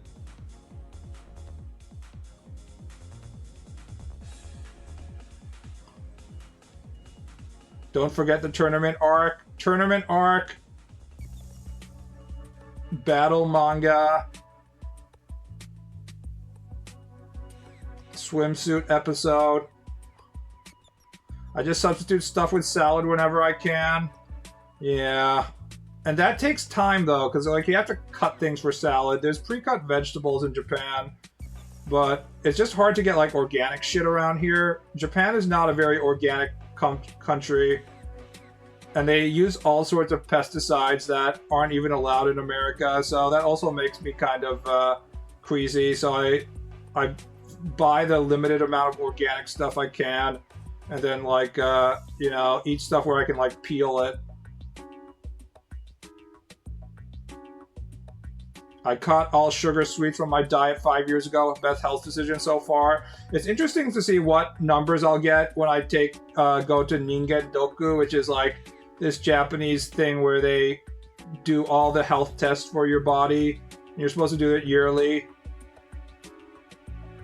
Because I was starting to get the kind of like old people social, like you are eating the society's stuff that you're not supposed to be eating if you want to be healthy numbers the last time I had it checked. And that was a year and a half ago. No, it was like the end of 2024, and I haven't got it done since then. So we're gonna see what numbers I get, but the doctor at the time was straight up like, you're fat, lose weight. And I'm sure the doctor wouldn't have said that if it was an American doctor, but this was Japan, so they're immediately like, get your fat ass, change your fat ass diet. And I was like, oh fuck, I've reached that point in life. It was a huge wake-up call because, like, up until that point in life, I was basically allowed to do whatever the fuck I wanted with my diet, and I would still be fine, but it was like, oh fuck, I'm not young anymore. It's time to actually make some changes. So then I started dieting at the beginning of 2025. I lost about 8 pounds or so. I was like 182 pounds, and I got it down to like 173 maybe on average. And now that I'm in Japan, I'm about like 169 or so. I'm below 170 now, if the scale in my aunt's house is correct. I'm not sure it is, but body positivity bros, yeah. Being fat, or excuse me, being healthy at any weight is not a real thing, guys. If you're fat, you're unhealthy. Any amount of visceral fat, and that's like the stomach fat, we know now that it's bad for you. Besides various other health issues, like apparently all sorts of like triglycerides or shit is being released by your belly fat. So if you have any amount of belly fat, that's probably bad. I know all our plump sisters out there are like, nah, I'm just curvy. It's like, no, you're fat. You're fat.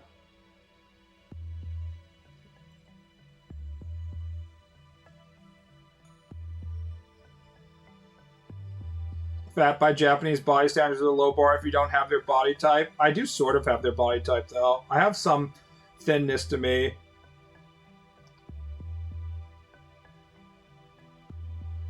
My thighs are way thicker than the average Japanese man, though. I'm pretty confident of that. I don't know why my thighs and breasts are so thick.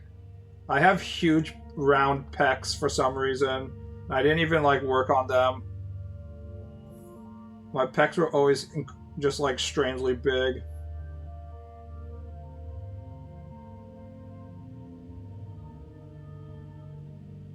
I've always been slightly overweight, but I'm finally at a good BMI. I mean, BMI isn't a great way for predicting whether you're in a healthy weight, though. Because, like, weight, the BMI doesn't account for muscle. That's the huge, it has, like, a huge flaw in it. And that muscle is just weighs more than fat. So it might be just better to just, like, grab your stomach and see, like, how much flesh you can grab. And if there's any amount of, like, you know, muffin top going on, you need to lose more weight.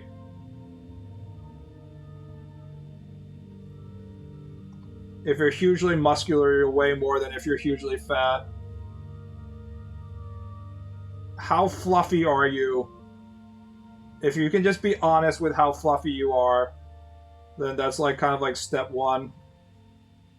And I'm still a little bit fluffy.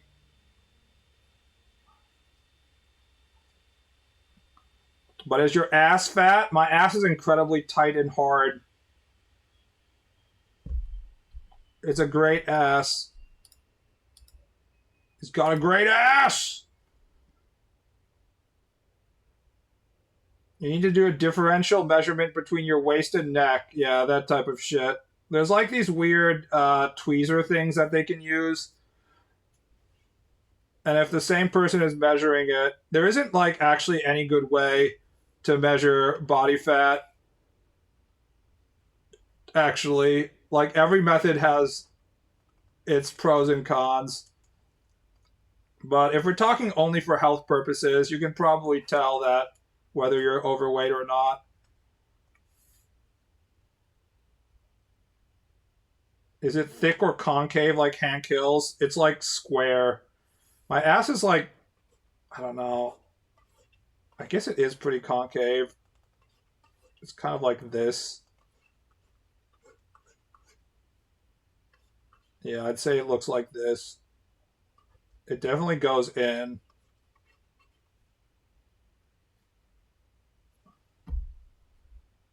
If you want an honest assessment of weight, just ask a kid.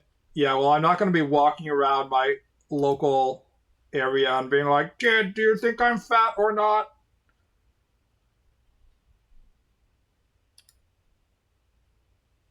Yeah, I'm just going to walk around my Japanese neighborhood wearing a string bikini and being like, excuse me, young lady, do you think I am attractive or not? And when the police arrest me, I'm going to be like, no, I was doing this for health reasons. I needed an honest opinion from a passerby.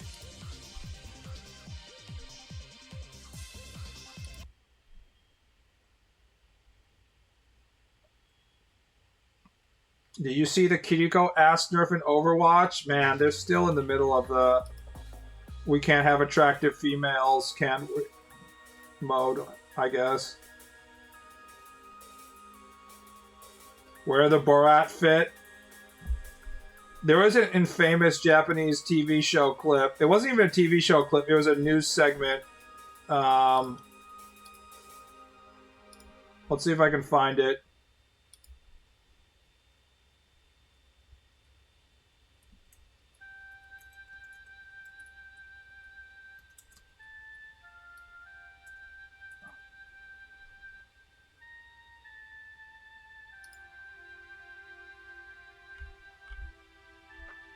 Maybe I had it.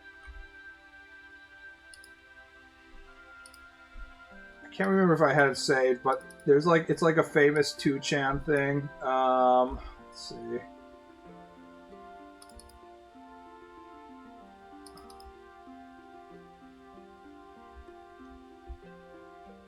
No, I don't think I had it, but there was like a guy on a Japanese swim beach where he was basically only wearing a, what do you call it, a banana hammock thing that was basically only covering his cock and balls. And he was just like chilling on the beach, and they asked the police officer whether that was okay. And the police officer was like, yeah, technically he's not showing anything, so there's nothing we could do. And there was like a kid on the beach that the TV show found, and the kid was just like watching that guy, and he was like, damn, that's amazing. The kid was in awe of this fat ass old guy ignoring all kinds of social conventions and doing whatever the fuck he wanted. And you could tell he was just like, damn, I want to be like that when I grow up. Just not giving a fuck. It was basically just like a strap, and then like the bottom part encompassed the cock and balls, but yeah, that was it. I know the one you're talking about. Yeah, it's an infamous Japanese internet meme. It's the guy's swimsuit was like, we have like the ugly bastard body type, right?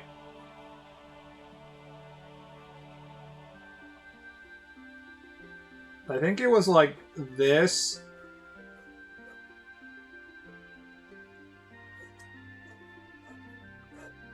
So from behind, it was just like a single strap. And it was like, I think it was like salmon colored. It wasn't like completely flesh colored, but it was like pink or something.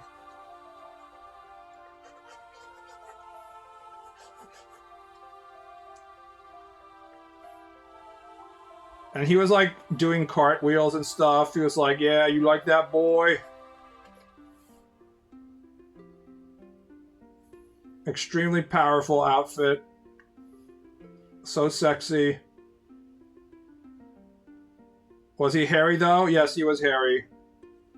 He was hairy and thick, as we would call it.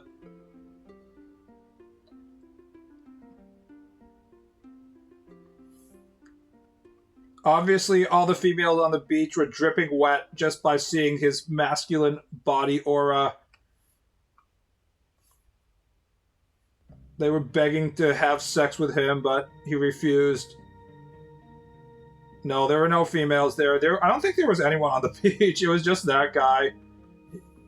He was successfully repelling all other humans away from him. What color would you wear? Black. It represents my inner soul and my darkness of my soul, like Kirito. I would wear black with like dangerous skull and crossbones around the cock area to really intimidate the other men.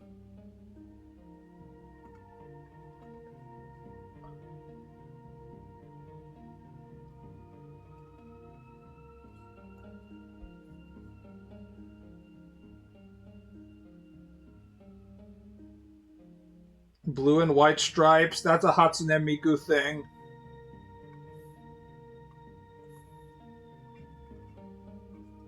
Yeah, as a man, we have to intimidate other men by wearing black leather underwear and rubbing our cock and balls on another guy's face. That will really show them how heterosexual we are and how uninterested we are in gay sex.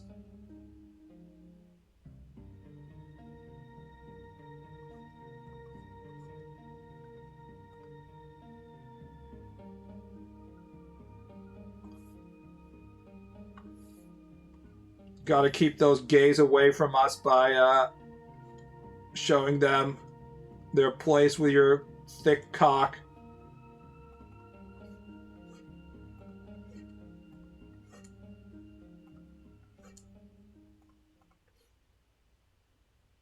Leather Club is 2 blocks down.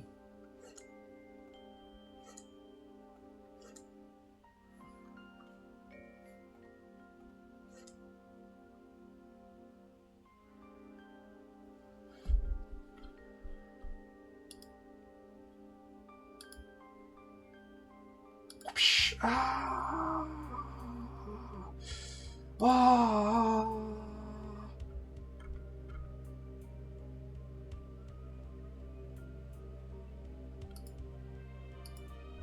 I can't figure out how big Lime's boobs are. It changes on image to image.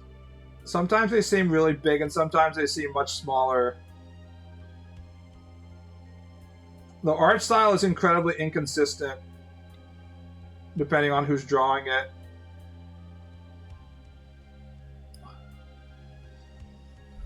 Fucking slaves! Get your ass back here!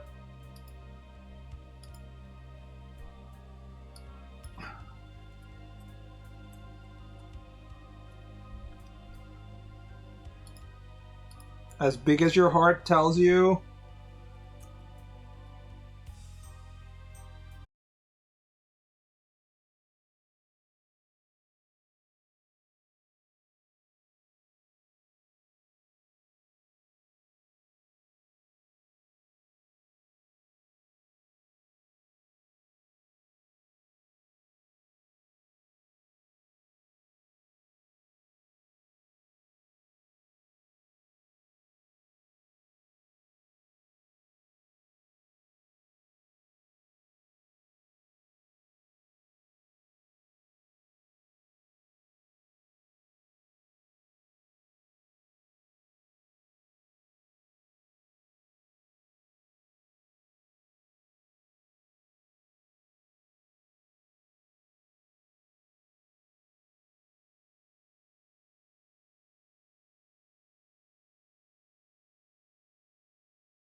N-A-T-E-N-E, the master to the just like I thought they were in need of some desperate 8 different penetrations deep. Dog and the G-child were in need of something.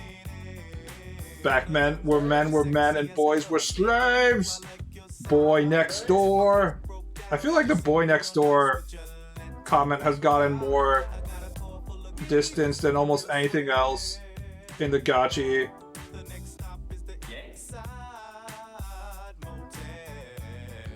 The gacha lexicon is just an incredibly flexible term. Everything can be boy next door.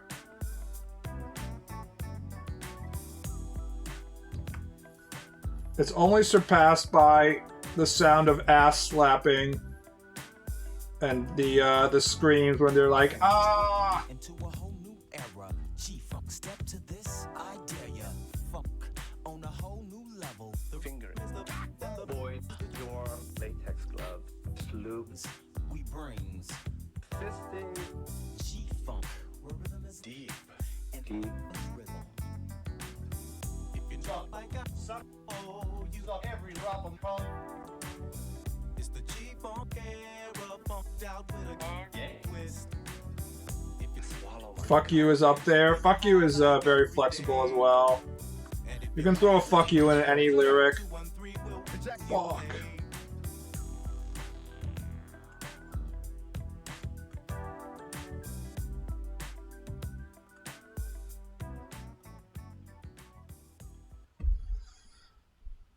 Fuck. Oh. GTA Vice City Fever 105 remastered. You thought that man was the Don, but he gave you the fever. Fever 105. Welcome back to Fever 105, Vice City Soul Paradise, with me, manning the wheels of steel.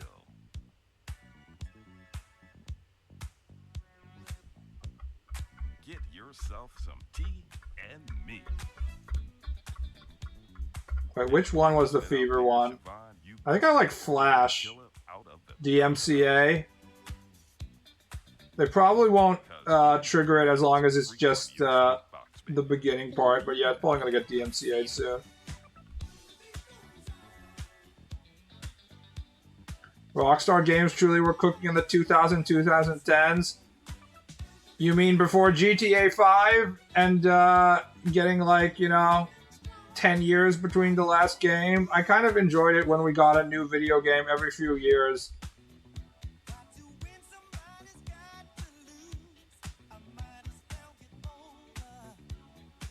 You know, remember when we used to get video games at regular intervals?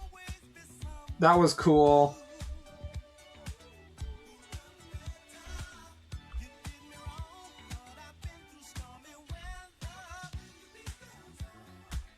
I love how people are like, and by people, I mean, video game journalists are like, the customers are abandoning the video game market. It's like, bitch, what are we even supposed to buy? You guys release a game every 6 years. And they're like, oh, you're supposed to buy High Guard. It's like, no, not that. We mean good video games. I don't even remember it, this song. I don't think I listened to Fever 05 very often when I was listening to playing Vice City. I had very specific radio stations I liked.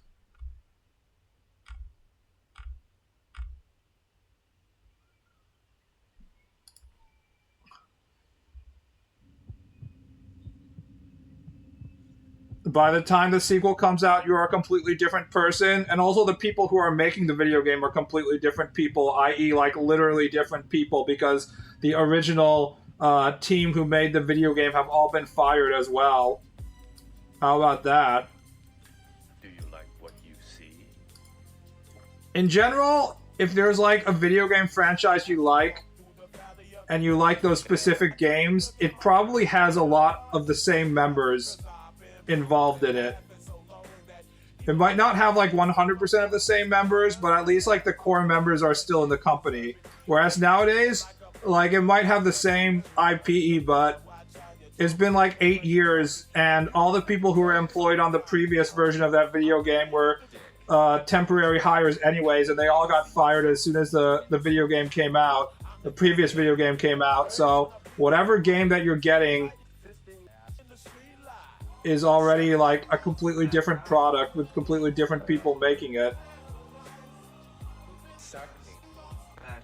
This is the problem with producing stuff as a team. As a customer, you don't know whether it's like the same author or not, and it usually is not, so... Fallout New Vegas team was a beast, man. Gone to the wind now. Look at Fallout 4 and 76. Well, New Vegas was a different company in the first place, but I know what you're talking about. I mean, Fallout 4 isn't even that bad, even though it was where kind of the decline started. I think the real thing is stuff like BioWare games, for example, or Starfield is a huge giveaway.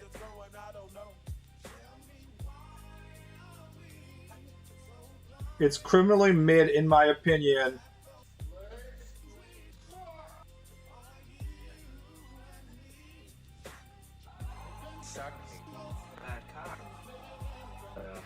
Fallout 4 is bad because that's how you get Fallout 76, kind of.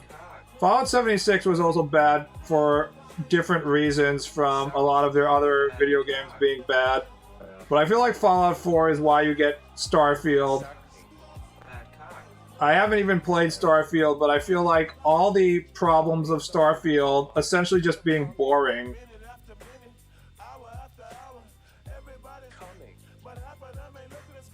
were all becoming obvious in Fallout 4. Like, it wasn't spurging out like Fallout 3 or, you know, Skyrim or Oblivion. Like, the jankiness was going down and the quality was going up, but the game as a whole was getting more and more boring. Like, I think that started during Fallout 4 in a very obvious way, and it kind of peaked, or maybe it hasn't peaked yet, but it got to the point in, like, where you couldn't play it anymore in Starfield.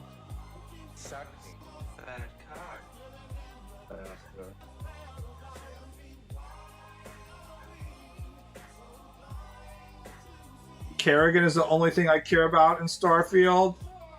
I don't even know who that character is. That's how little I cared about Starfield.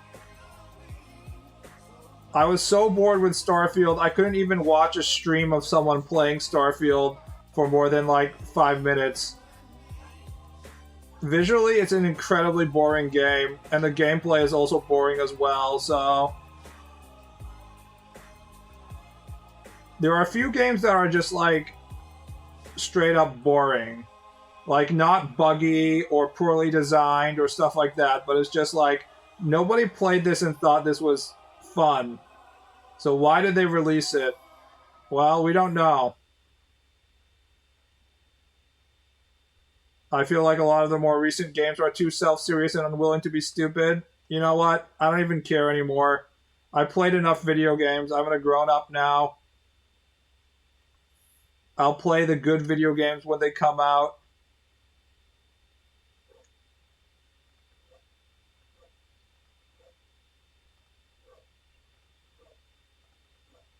"10 years after they come out."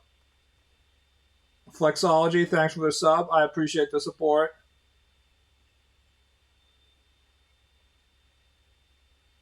I know someone who bought Starfield on launch and streamed it.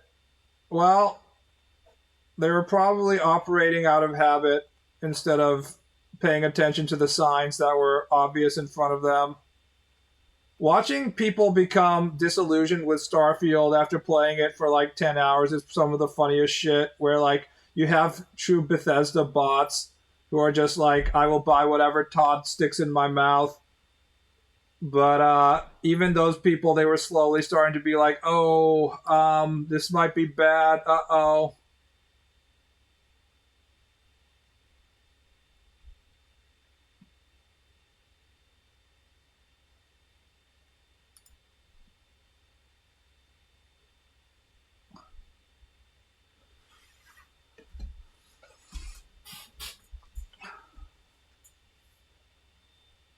Will you play GTA 6 in 2046? I probably won't live that long.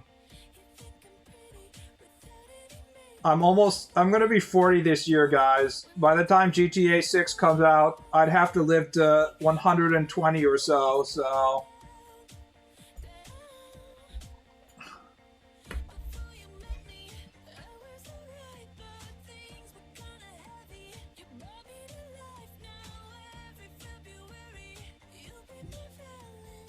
Waiting and seeing if people still talk about a game long after release is a bulletproof method. There's could be no doubt in your mind that Metal Gear Rising in New Vegas are at least worth checking out by now. I mean, a lot of the New Vegas negative problems were because it was full of bugs on release, and most of those have been patched. Metal Gear Rising is more of an internet meme than it is a great game because the gameplay is a little subpar if you compare it to other action games of the PS3 era. But it's not a horrible game. I didn't finish it though. It's very parry heavy in terms of your defensive options, which makes it a little limited in the type of shit you can do.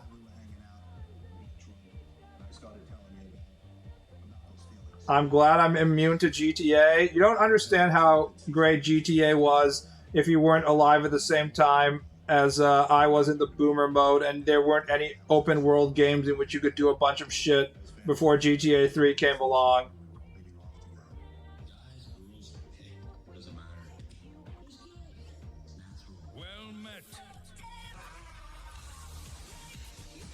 It just hit differently.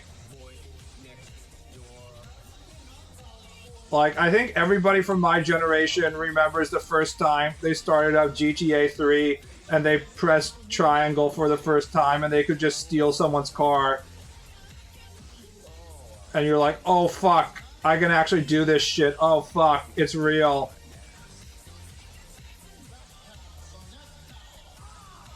GTA was mind-blowing for its time. You're like, holy shit, it's actually a video game world in which I can go around and do shit in it. What the fuck? This is a real thing? You were like, it really felt like something new had happened, and that was, of course, before we all got, you know, tired by the 10 million different clones of GTA that were just trying to imitate it.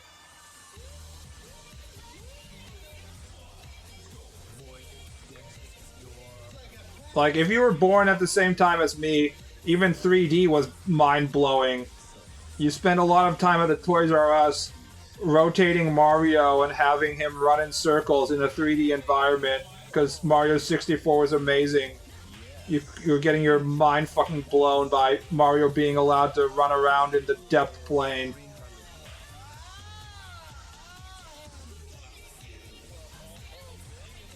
So when GTA 3 comes out and you're like, oh shit, I can just steal people's cars, you're like, holy fuck.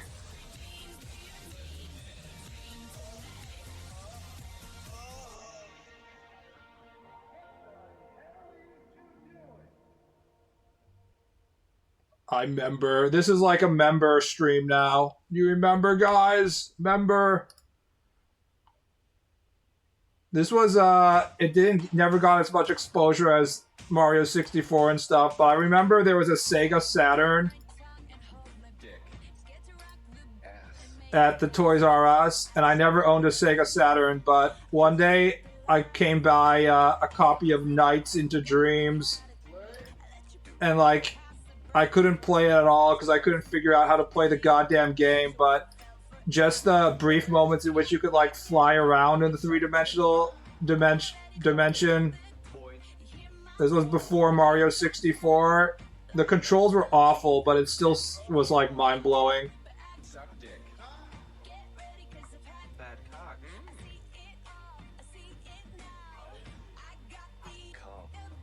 The transition from 2D to 3D really was like, it was like, holy fuck.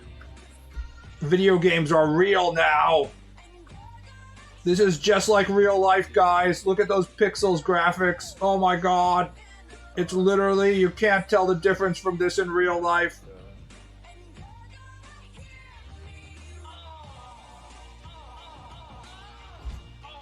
Remember the Soul Calibur 3 shopkeepers with huge racks? I remember. They were really big. Sega Saturn, that's a name I haven't heard in forever. Dungeon Master. Yes. Boy Next Door.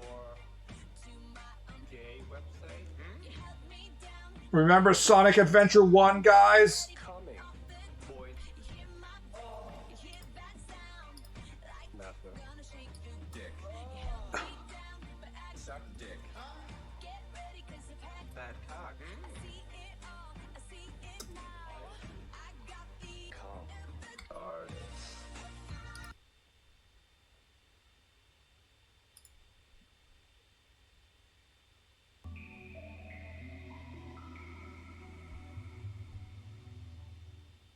Best Sonic, to be honest. Sonic Adventure is flawed, Kino. Remember when every video game in the 2000s and late 90s, the first stage was... It was like the Arrow aesthetic, like water and sky, blue tropical island.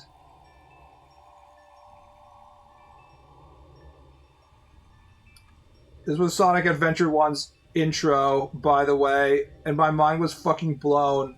But in retrospect, it makes no fucking sense that New York City shows up in Sonic World.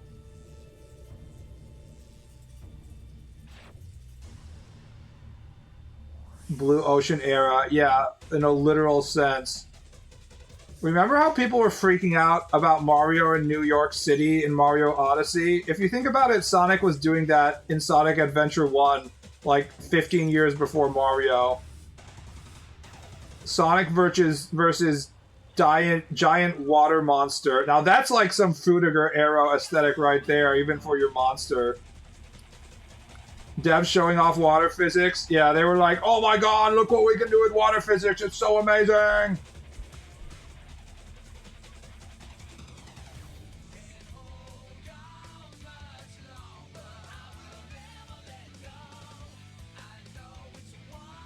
Let's watch some Emerald Coast gameplay.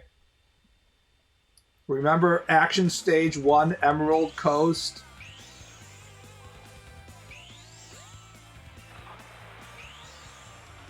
Literally every first stage of every video game at the area is like, we have to start people off with a cool looking, comfy stage in the beginning. Like, the entirety of Final Fantasy X was this.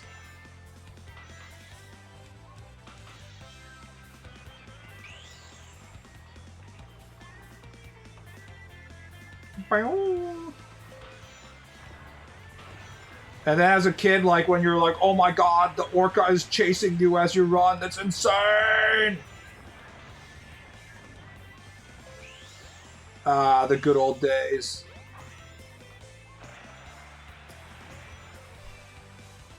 Early 2000s was the era of the beach. Yeah, even your Microsoft Windows Vista was like the era of the beach.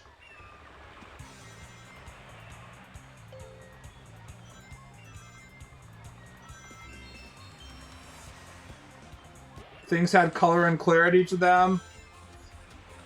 That was, of course, the next era after this was endless amounts of muddy environment in Modern Warfare 2. The Brown and Bloom era comes after that.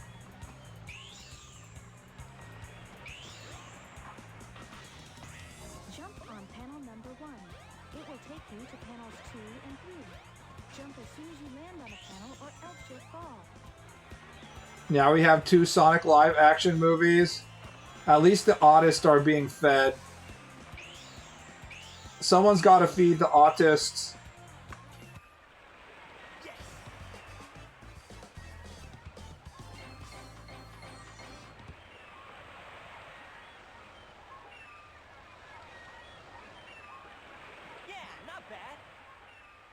Muddy and dark environments paired with gritty FPS, yes.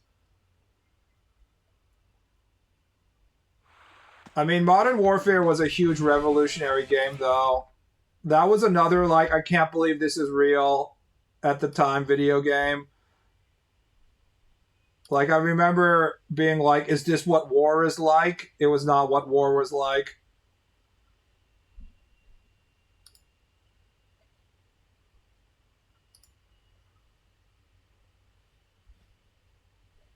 But I was legitimately like, holy shit, this is insane.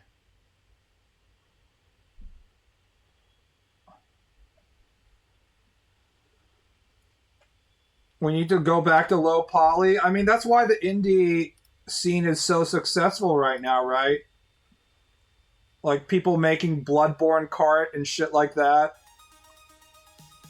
Like part of the problem is that like we're all nostalgic, but the problem is that we're treating low poly as like some sort of nostalgic remember the day kind of shit instead of thinking of it as a legitimate way to express stuff, as in a way in which you can reduce the amount of detail but still have a appealing aesthetic.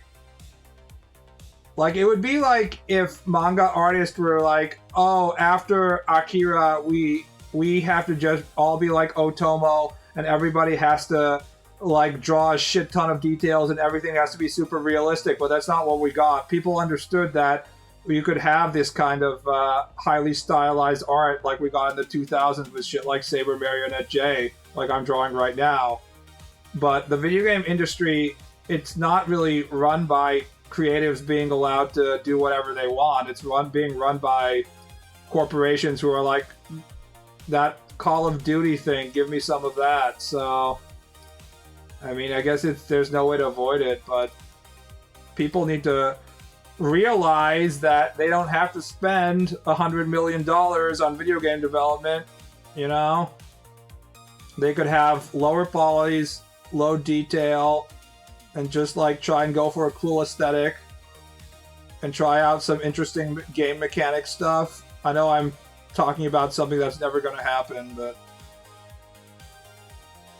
Blasphemous did a good job, yeah. Low res, high detailed, although I don't know if Blasphemous is a great example because it didn't that take them a ton of time. High detail, what do you call it? Pixel art is super time consuming, right? I think we can go like way faster than that if we use like low poly art, like PS1 graphics.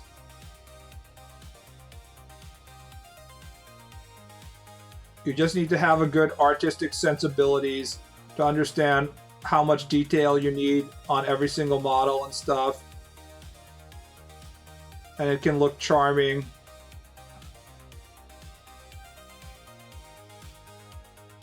Retards will consume the slop, that's also the problem. Yeah, but it's getting to the point where the retards aren't consuming the slop. It can't just be the retards though, because it cost them $100 million to make that video game. So if even a small percentage of the retards stop being retarded and stop buying Call of Duty, which is what happens, they have to start doing something else. I mean, that's what they were thinking when they made Concord and High Guard and stuff, right? It's like the retards will consume our slop if we create this thing that's popular, just like Overwatch. And they were very, very wrong. And now everybody has lost their job, and it was a huge failure.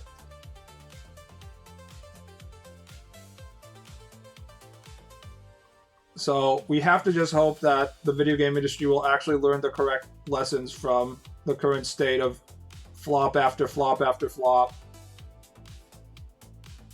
And they won't be like, I know the best way to make money is to have a Overwatch clone with a $500 million budget that is reliant on everybody playing this multiplayer free-to-play game and then buying skins.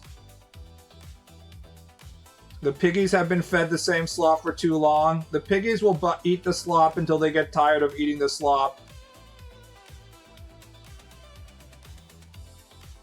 And then you have to force them to eat the slop, which is why they want all the games to be a games as a service thing and take away our actual like hardware, so we have to subscribe to them. The ultimate goal of capitalism is to make it so that it doesn't matter how poor the quality of the stuff they're producing is, we'll be forced to consume it. But unlike other things in which we absolutely have to buy the thing, like the companies that supply fresh water and electricity and food and stuff like that, people don't actually have to pay for video games. So Video game companies will never be that powerful. But they're gonna try.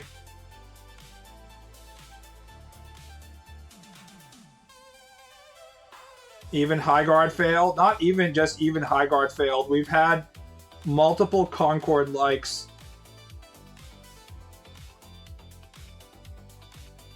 Including ones that were just straight up canceled and we never got to see them. Remember Hyenas? I bet a lot of you don't even remember it, that it existed because it was never released. That was a Concord like made by Sega, but at least Sega was smart enough to be like, this isn't gonna sell, let's just not release it. Remember Redfall? Coincidentally, every single one of these video games had a strong black girl boss with poofy hair as the main cover character.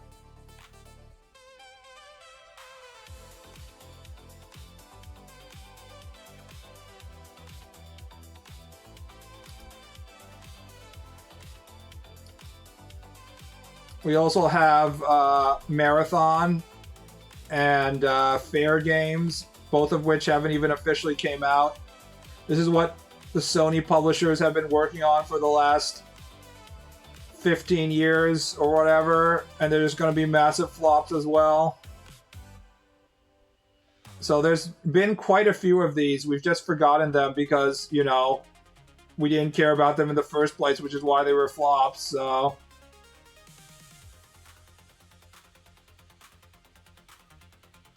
If people cared about them, they wouldn't have been flops. Anything with that purple background aesthetic is more than likely toxic. Yeah. Dragon Age, Veilguard, also that purple aesthetic, flop. It indicates a certain group of people are designing the game, namely people who went to a design school in California and were told that the way to make appealing visuals is to have like specific color schemes. And in that color scheme, they included purple. It was like how we got a lot of blue and orange color schemes on the covers of games in the PS3 era.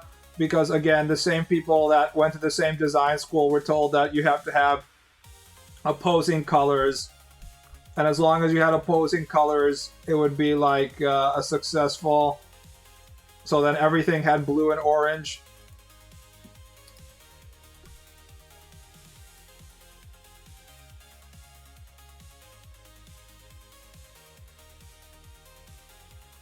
Why must purple be cursed? Purple is a royal color. We should only allow it for our most powerful royalty. We shouldn't allow it for weak-ass video games and girls who want My Little Pony and stuff like that. It should only be reserved for Samuel L. Jackson when he tells George Lucas that he wants a purple lightsaber because it's a cool color, and George Lucas is like, sure. You have to earn your right to wear purple.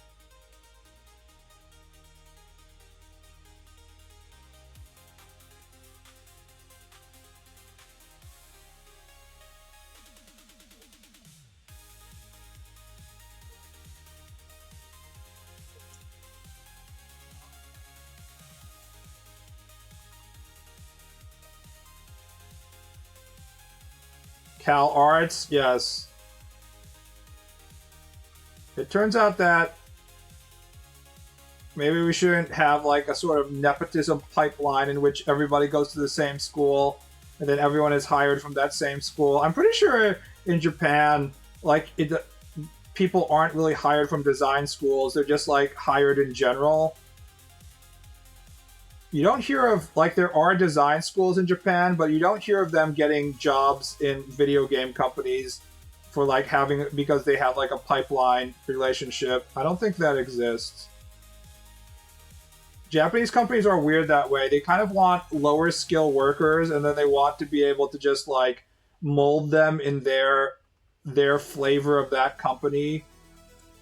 There's this whole concept around, like, newly graduated students that aren't qualified, but they're, like, worth more than qualified people because, like, you want them to be in your company forever and you just want to, like, you don't want them to bring in any extra ideas.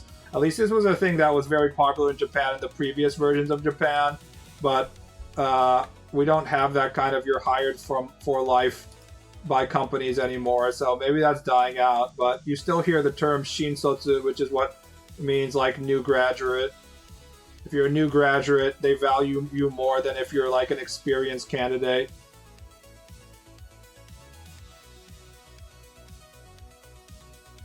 Nomon also has school at the higher tracks. I want Marathon to fail because they turned a single-player series into extractor shooter slop. There can only be so many extractor shooter consumers, right? It really is kind of disgusting how instead of people being like, let's actually make a video game that we want to make, it's like, look at Tarkov, that's popular, we'll make a Tarkov clone. It's like the people who enjoy that flavor of gameplay, i.e., you have to collect shit, and if you get shot, you lose all your progress. Like, if you just consider it for a second, you'd understand why there wouldn't be that many people, and they're only going to play one of these games at a time. That's the big thing that should be readily apparent for the video game industry, that for some reason they were incapable of figuring out, was that there's a lot of game types where you can only play one of those games at a time, and you don't have enough time or energy resources to play the other video games of it. MMORPGs being the most obvious one. But like a lot of these extremely intensive games as a service game, you can only have basically one games as a service game to take up your free time. Especially if you want people to buy cosmetics and shit. Like, the person who's deep in the Rainbow Six Siege meta isn't going to have time to also be deep in the Overwatch meta and stuff and so on. So when these companies, they couldn't even figure that out, that they were like trying to cut up a smaller and smaller pie every time one of these things came out. Just the lack of self-awareness is pretty shocking. But video games as a number was just going up for so long. I guess they kind of got full of themselves and just thought the number would go up forever. Like there was an infinite amount of video game consumers available for them, and that obviously wasn't the case. Even though it should have been pretty obvious. It's not like, say, shonen manga authors. Like, you can read a manga, especially a shonen manga, you can consume that thing within, like, 5 seconds, right? You can just flip through the pages insanely quickly. You don't need to be playing it for hours and hours on end. So you can have an unlimited amount of shonen manga or different types of manga in a studio, or not a studio, a magazine. That can be just like slightly different but appeal to the same group of people, and they can consume all of it if they really want to. Whereas if you have like a free-to-play model for a very time-intensive video game service, you're really limiting the amount of customers you can get for everyone. This is why back when the video game industry was growing, we had a much more healthier balance between the first single-player story-based gameplay and then like multiplayer gameplay. Like, even if Call of Duty was king, the Call of Duty player would take some time off to play a little bit of BioShock, and then they could go back to Call of Duty when they were done playing BioShock. But if every game that they're trying to release is some Overwatch clone where they want you to start playing for free and then, you know, make the money off the loot boxes, that just isn't going to happen.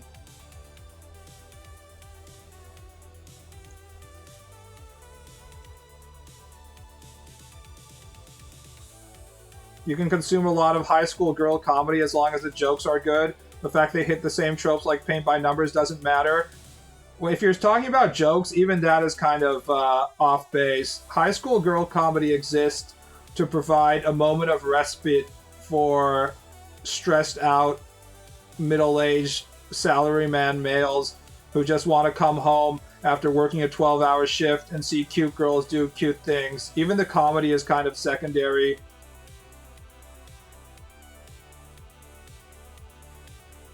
It's just like a resource that they need to chill out, so they can have as many of those, because it's not about like being entertained.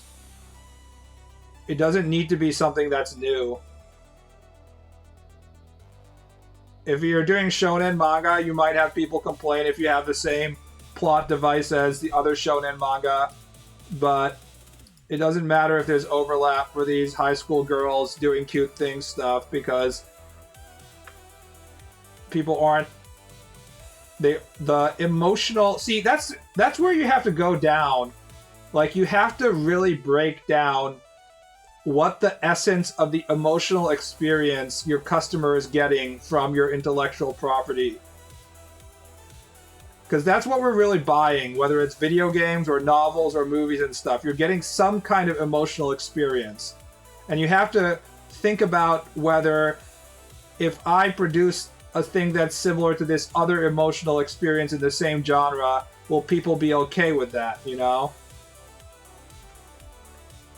Like, for example, makes mystery very difficult, for example, because a lot of the mystery genre is like trying to figure shit out, right? So there's only so many murder tricks that you can use, but if you have the exact same murder trick as what Detective Conan had in a different episode, then the murder mystery consumer is going to be like, I know that, you know?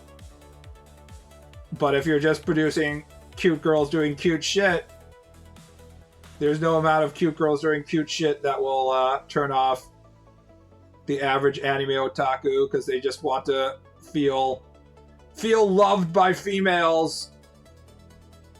Detective Conan keeps doing it. If you actually watch modern Detective Conan, the mystery stuff is pretty fucking shitty. Early Detective Conan is insanely good, because the author was using all the stuff he had built up, like all this cool tricks that he had figured out. But then it has to keep on going and going.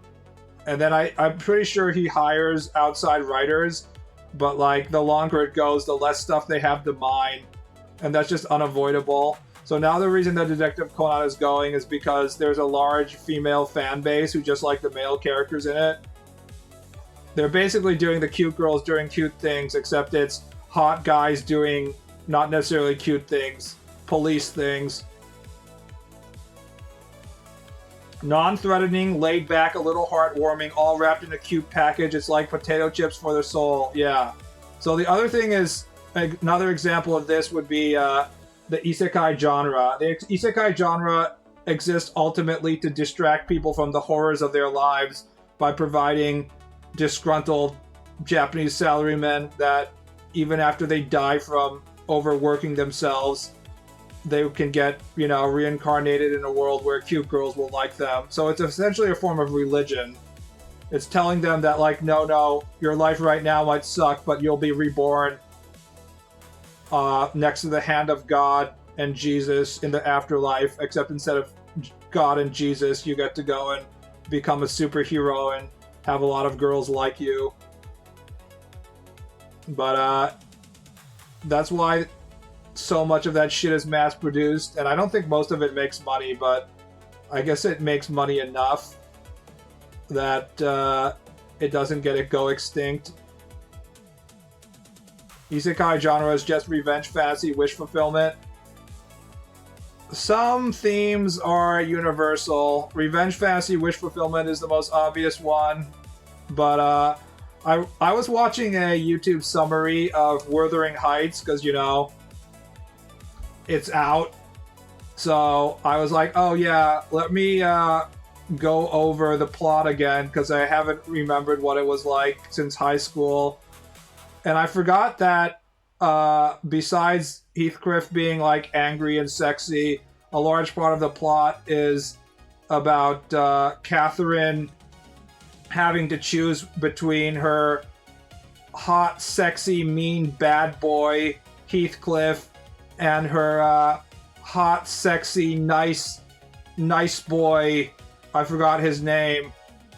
And I was just like, holy shit.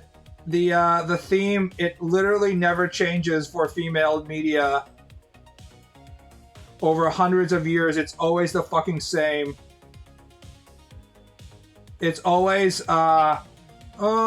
there's this big mean, the bad boy who chokes me during sex. Do I want him? Or do I want the not mean good boy who doesn't choke me during sex?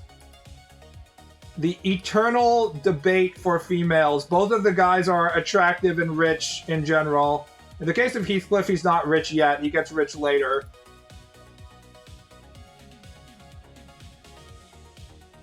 Every female media kind of boils down to this.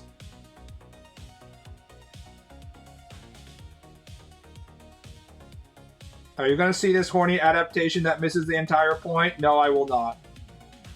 I assume it will show up on Amazon Prime at some point, and then I might watch a little bit, but...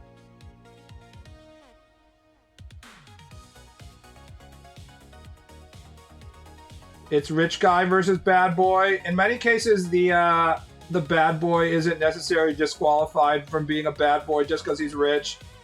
In Wuthering Heights, it is like stability. It's basically between law and chaos for all you Shin Megami Tensei heads out there. It's the female eternal debate of women being like, do I want to be fucked by chaos or do I want to be fucked by law?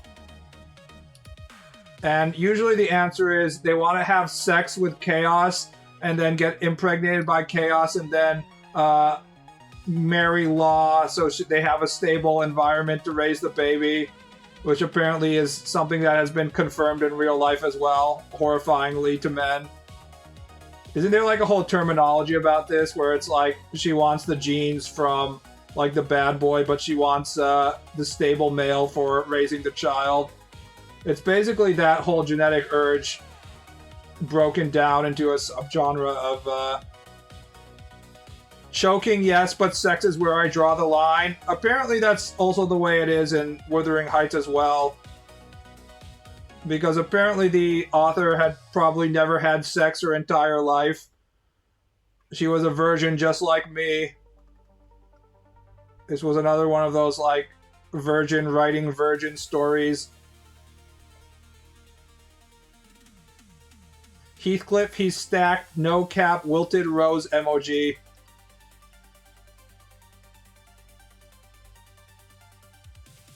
It's a common tactic in nature.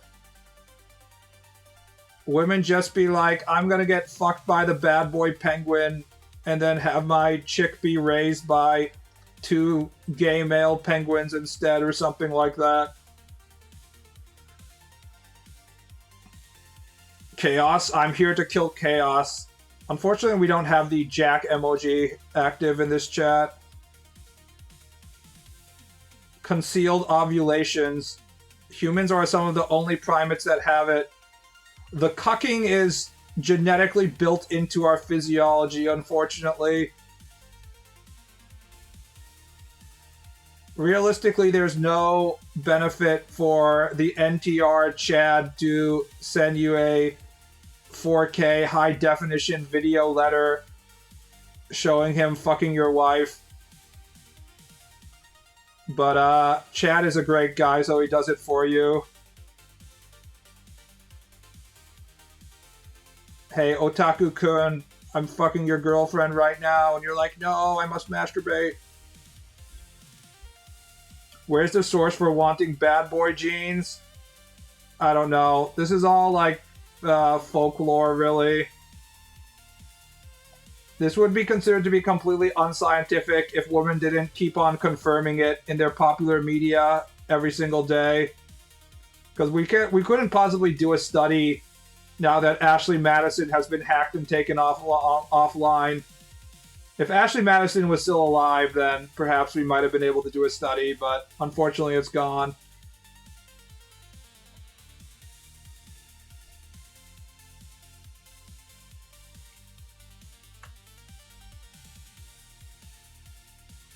NTR is human lore. I believe there's a Japanese politician who literally said something like, having an affairs is part of culture. Uaki wa bunka is what he said. Let me look it up.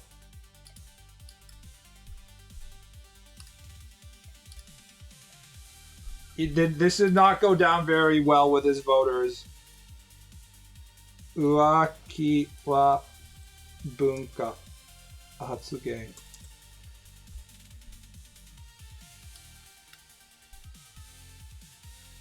Oh, Furin wa bunka. 1996, a Japanese actor, Ishida Junichi, said that having an affair, when he got caught having an affair, he said that historically, romance and art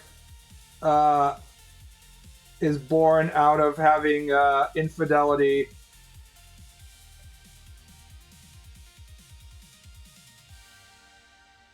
The 90s were crazy, boys. It's not necessarily bad boy, it's genes from the social outsider. How dare you get genes from social outsider? We will maintain our incredibly incestuous inbreeding genes in this household. Now you go and have sex with your first cousin as nature intended. Ignore the fact that we have horrible deformities.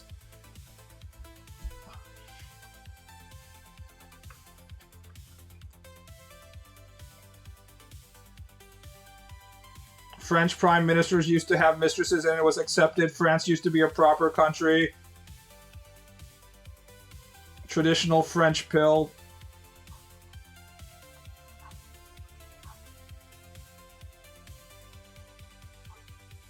I remember there was like that occasion in which I can't remember whether he was the ambassador. There was like some major French political figure and they had to stop the planes in the airport because he tried to force the local hotel cleaning woman to suck his cock. And she reported him for rape, and they didn't let him leave the New York airport for a while. And I can't remember what happened at the time.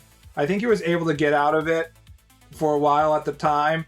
And then, like a year and a half later or something, they were raiding some sort of illicit sex club back in France, and he got caught there. And I was just like, man, this guy, he does not learn his lesson, does it? He just keeps on going until he's not going to stop.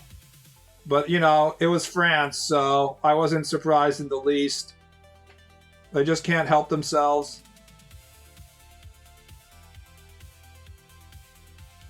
Diversity alone is not likely to be a driver. Paternity tests are very difficult to get in France, often illegal. LMAO. There was also that one guy who, in France, who was knocking out his wife and allowing, like, all of the people in the local province to have sex with her unconscious body for, like, 20 years or something. So, considering how long it was going on, she was most definitely not attractive for the vast majority of that time, but the French people, they couldn't resist. They were like, are you saying I can have sex with your middle-aged, unconscious wife with like 8 other dudes? Count me in! That sounds like a great time, is what the average Frenchman thought. So, you know, again, another example of the French can't helping themselves. French gonna French, I remember that case. They have so many of these cases as well. They just have like casual dudes who wrote essays about how, you know, having sex with teenagers was a great idea or something, and they're still like considered to be great figures in the literary world and all this stuff. France is just, you know, it's Creeperville. There's a reason why, what's his name? The Rosemary Baby director, I'm forgetting his name again. When he got charged for child fucking, his country of origin that he wanted to go to, escape to, was France, of course. He did it to his daughter too, by the way, mostly his wife though. I didn't know he got it to his daughter as well. Yeah, Polanski. Roman Polanski was like, oh, they're gonna put me in jail if I stay in America. What country could I possibly be safe from this unfair accusation of child fucking? I know. A country that respects artistic ability and also doesn't care about whatever sexual transgressions you've done. Yes, France, let's go to France. And he even made a bunch of highly critically acclaimed movies in France. Basically, no one in France at the time was like, huh, maybe it's bad that we're supporting this child fucker financially. No, they were like, yeah. They found pictures of it. Jesus Christ. Well, French gonna French, I guess, really is the, And then the EU goes out and criticizes Japan for having drawings of cute lolis and stuff like that. And it's like, bro, clean your own house before you go abroad and accuse your people of consuming loli hentai. But of course, Europeans, they're never gonna do that.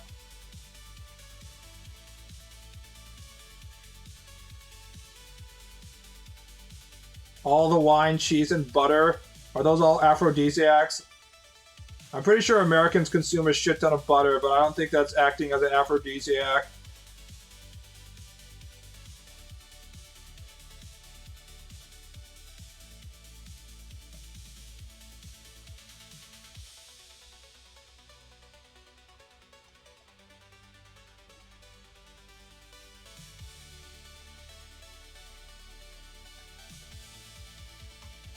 But Baal, think of the drawings. No! That child! That's literally a child! No, no, wait. I just found out she's actually 7,000 years old. That loli is actually older than the dawn of human civilization. I guess it's okay then. It says so in her character sheet.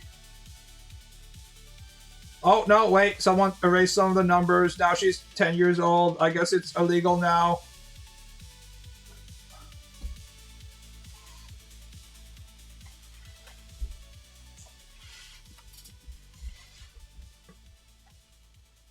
Ugh.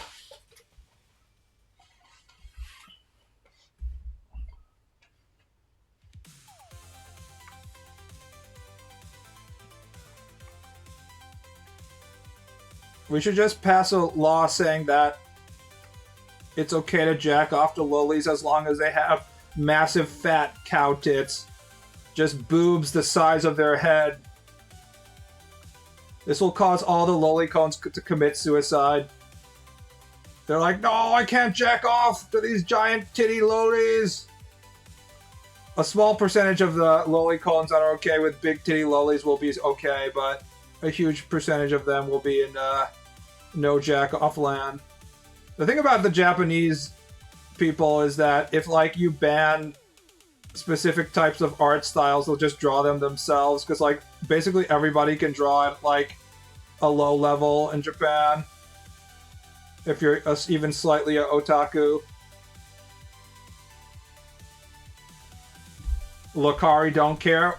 Can someone explain why Lakari had a list of all the things he was masturbating to on a notepad file? Why would you do that? Like, I don't need to keep track of what I'm jacking off to using Microsoft Notepad. I don't understand.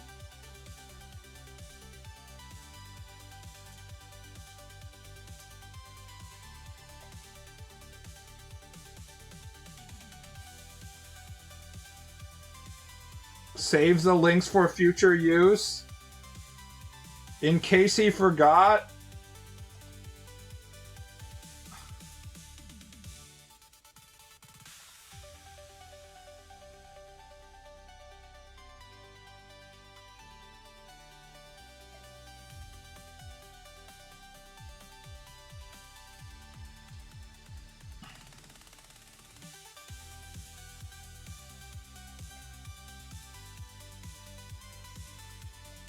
So was he not just saving pictures onto his own PC?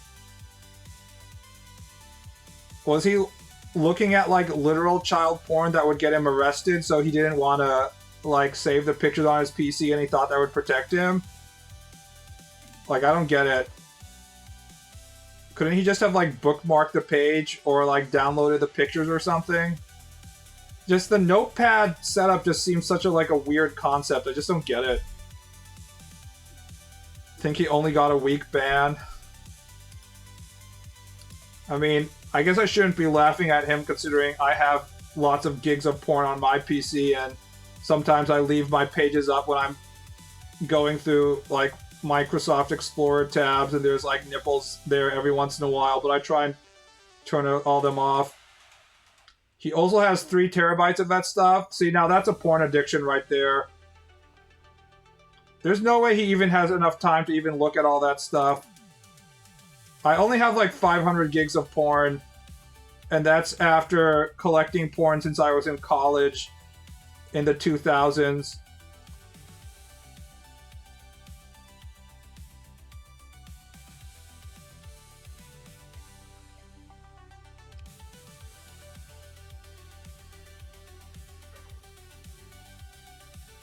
I do the good all download one page of the doujin I'm interested in, paste the name of the artist and title in the file name.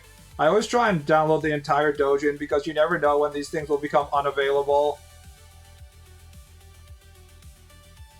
You can't assume that the internet will hold on to whatever authors that you like forever.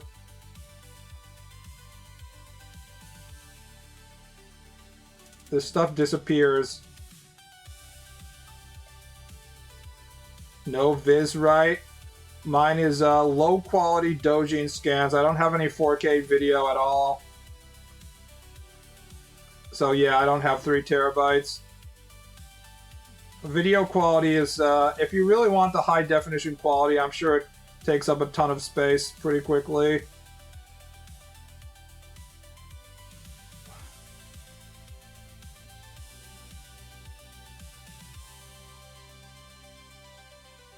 Artists tend to go bananas and delete all their art. I mean, if you... There's like specific game CG from my childhood that was like extremely high quality art at the time when artists weren't as good. And by my childhood, I'm talking about like the year 2000 that I have made sure to keep on my computer because I never know when it will be gone forever. You know, we're talking about Windows 95 era eroge CGs and stuff like that. You know, I have to go back to my roots. Remember what my faps were important to me. Secret plot deep, all that stuff. Slut Girl. Slut Girl will be around forever. It's high quality, but...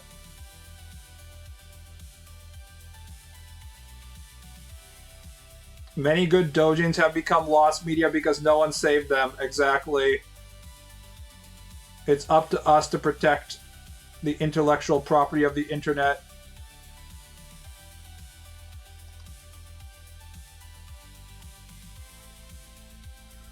You never know when you'll have to jack off to Alice in Sexland or Bondage Fairies.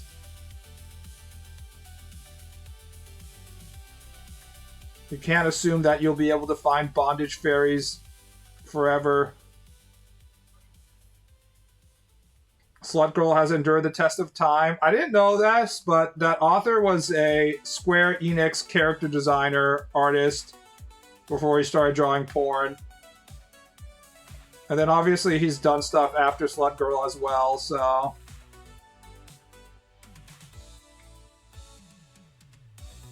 Even at the time, he was extremely skilled at drawing human bodies and stuff, so...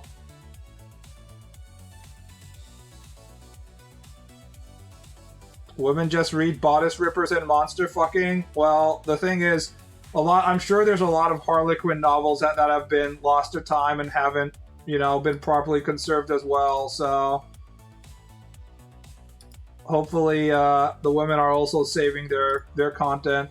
And just instead of assuming that they'll always have access to it.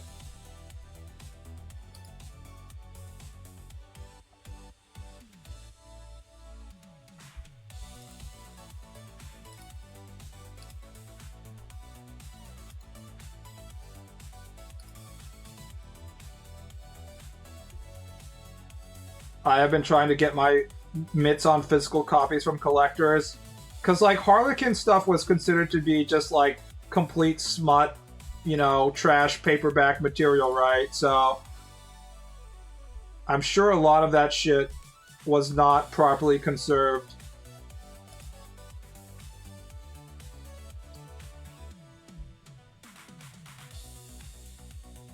Both sexes create their own libraries, lol. There's a reason we call it an archive of it our own.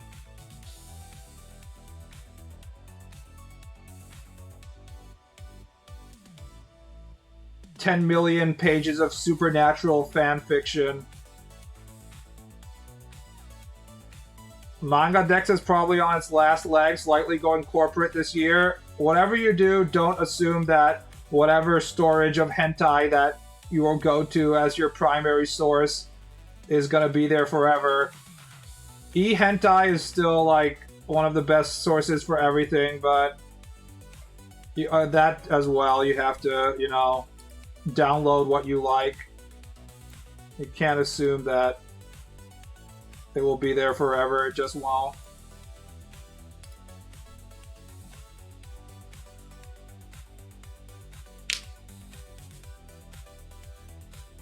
A newer generation are handed keys to the power. There's a non-zero chance a Gooner might dedicate a portion of it to store adult material. Are you talking about Internet Archive? Because I literally was watching the gachi porn videos on Internet Archive. Someone had saved them on Internet Archive. The Lords of the Locker Room was on Internet Archive.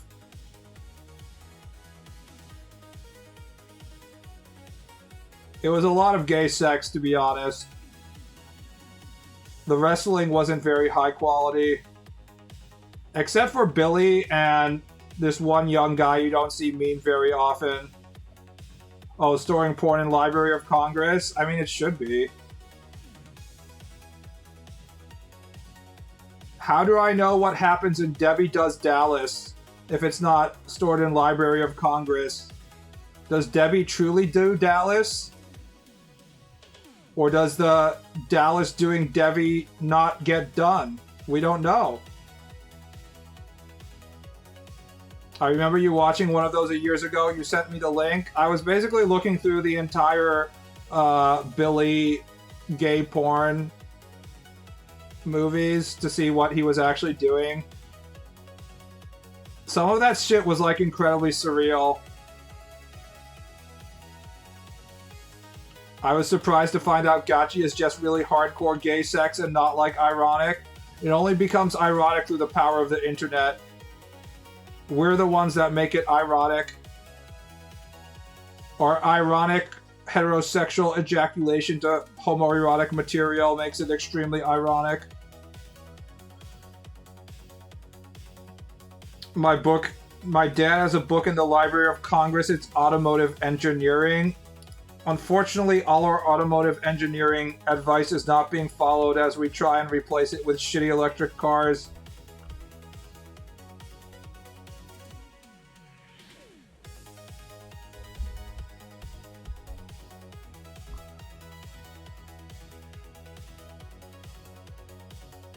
Was it the one where they dress up as Romans? We have like multiple conversation threads going on, so I don't know which one you guys are talking about.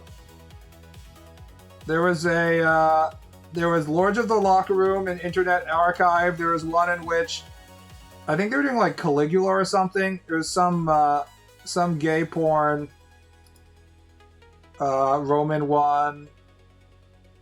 One was like completely surreal, and it was just like weird, surreal, dreamlike imagery. It's like, what is going on? The director was getting a little too creative for that one, for you to understand. But yeah, it was just a lot of gay sex, shockingly.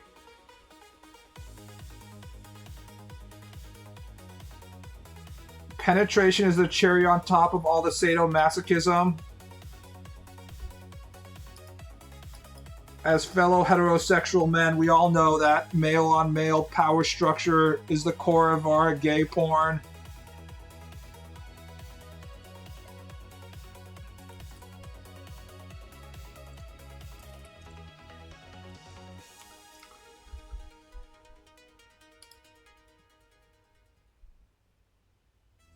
I went to the Kobe Museum recently, and there was a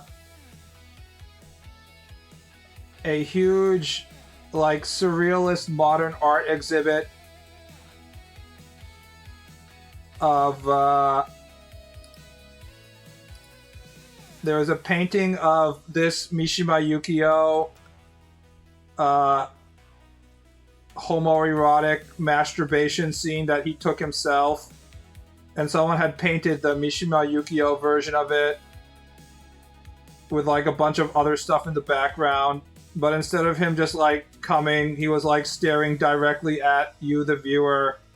I was like, I'm pretty sure that's Mishima Yukio. And I looked it up, it's like, yeah, that's Mishima Yukio doing his gay shit. It was extremely uncomfortable.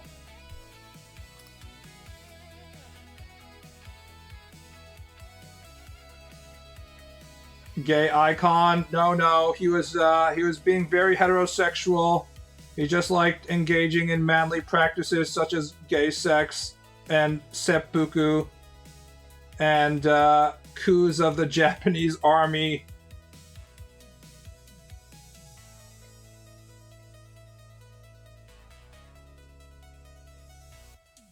Alright guys, I think we've had enough gay sex conversation. I will get back to drawing and doing my laundry and stuff. Have a nice night, guys. Good night, boys. What if we don't talk about gay sex? That would be too revolutionary. We're not ready for that. We can talk about heterosexual sex for like a few seconds, but we have to go back to gay sex after that. Alright, bye guys.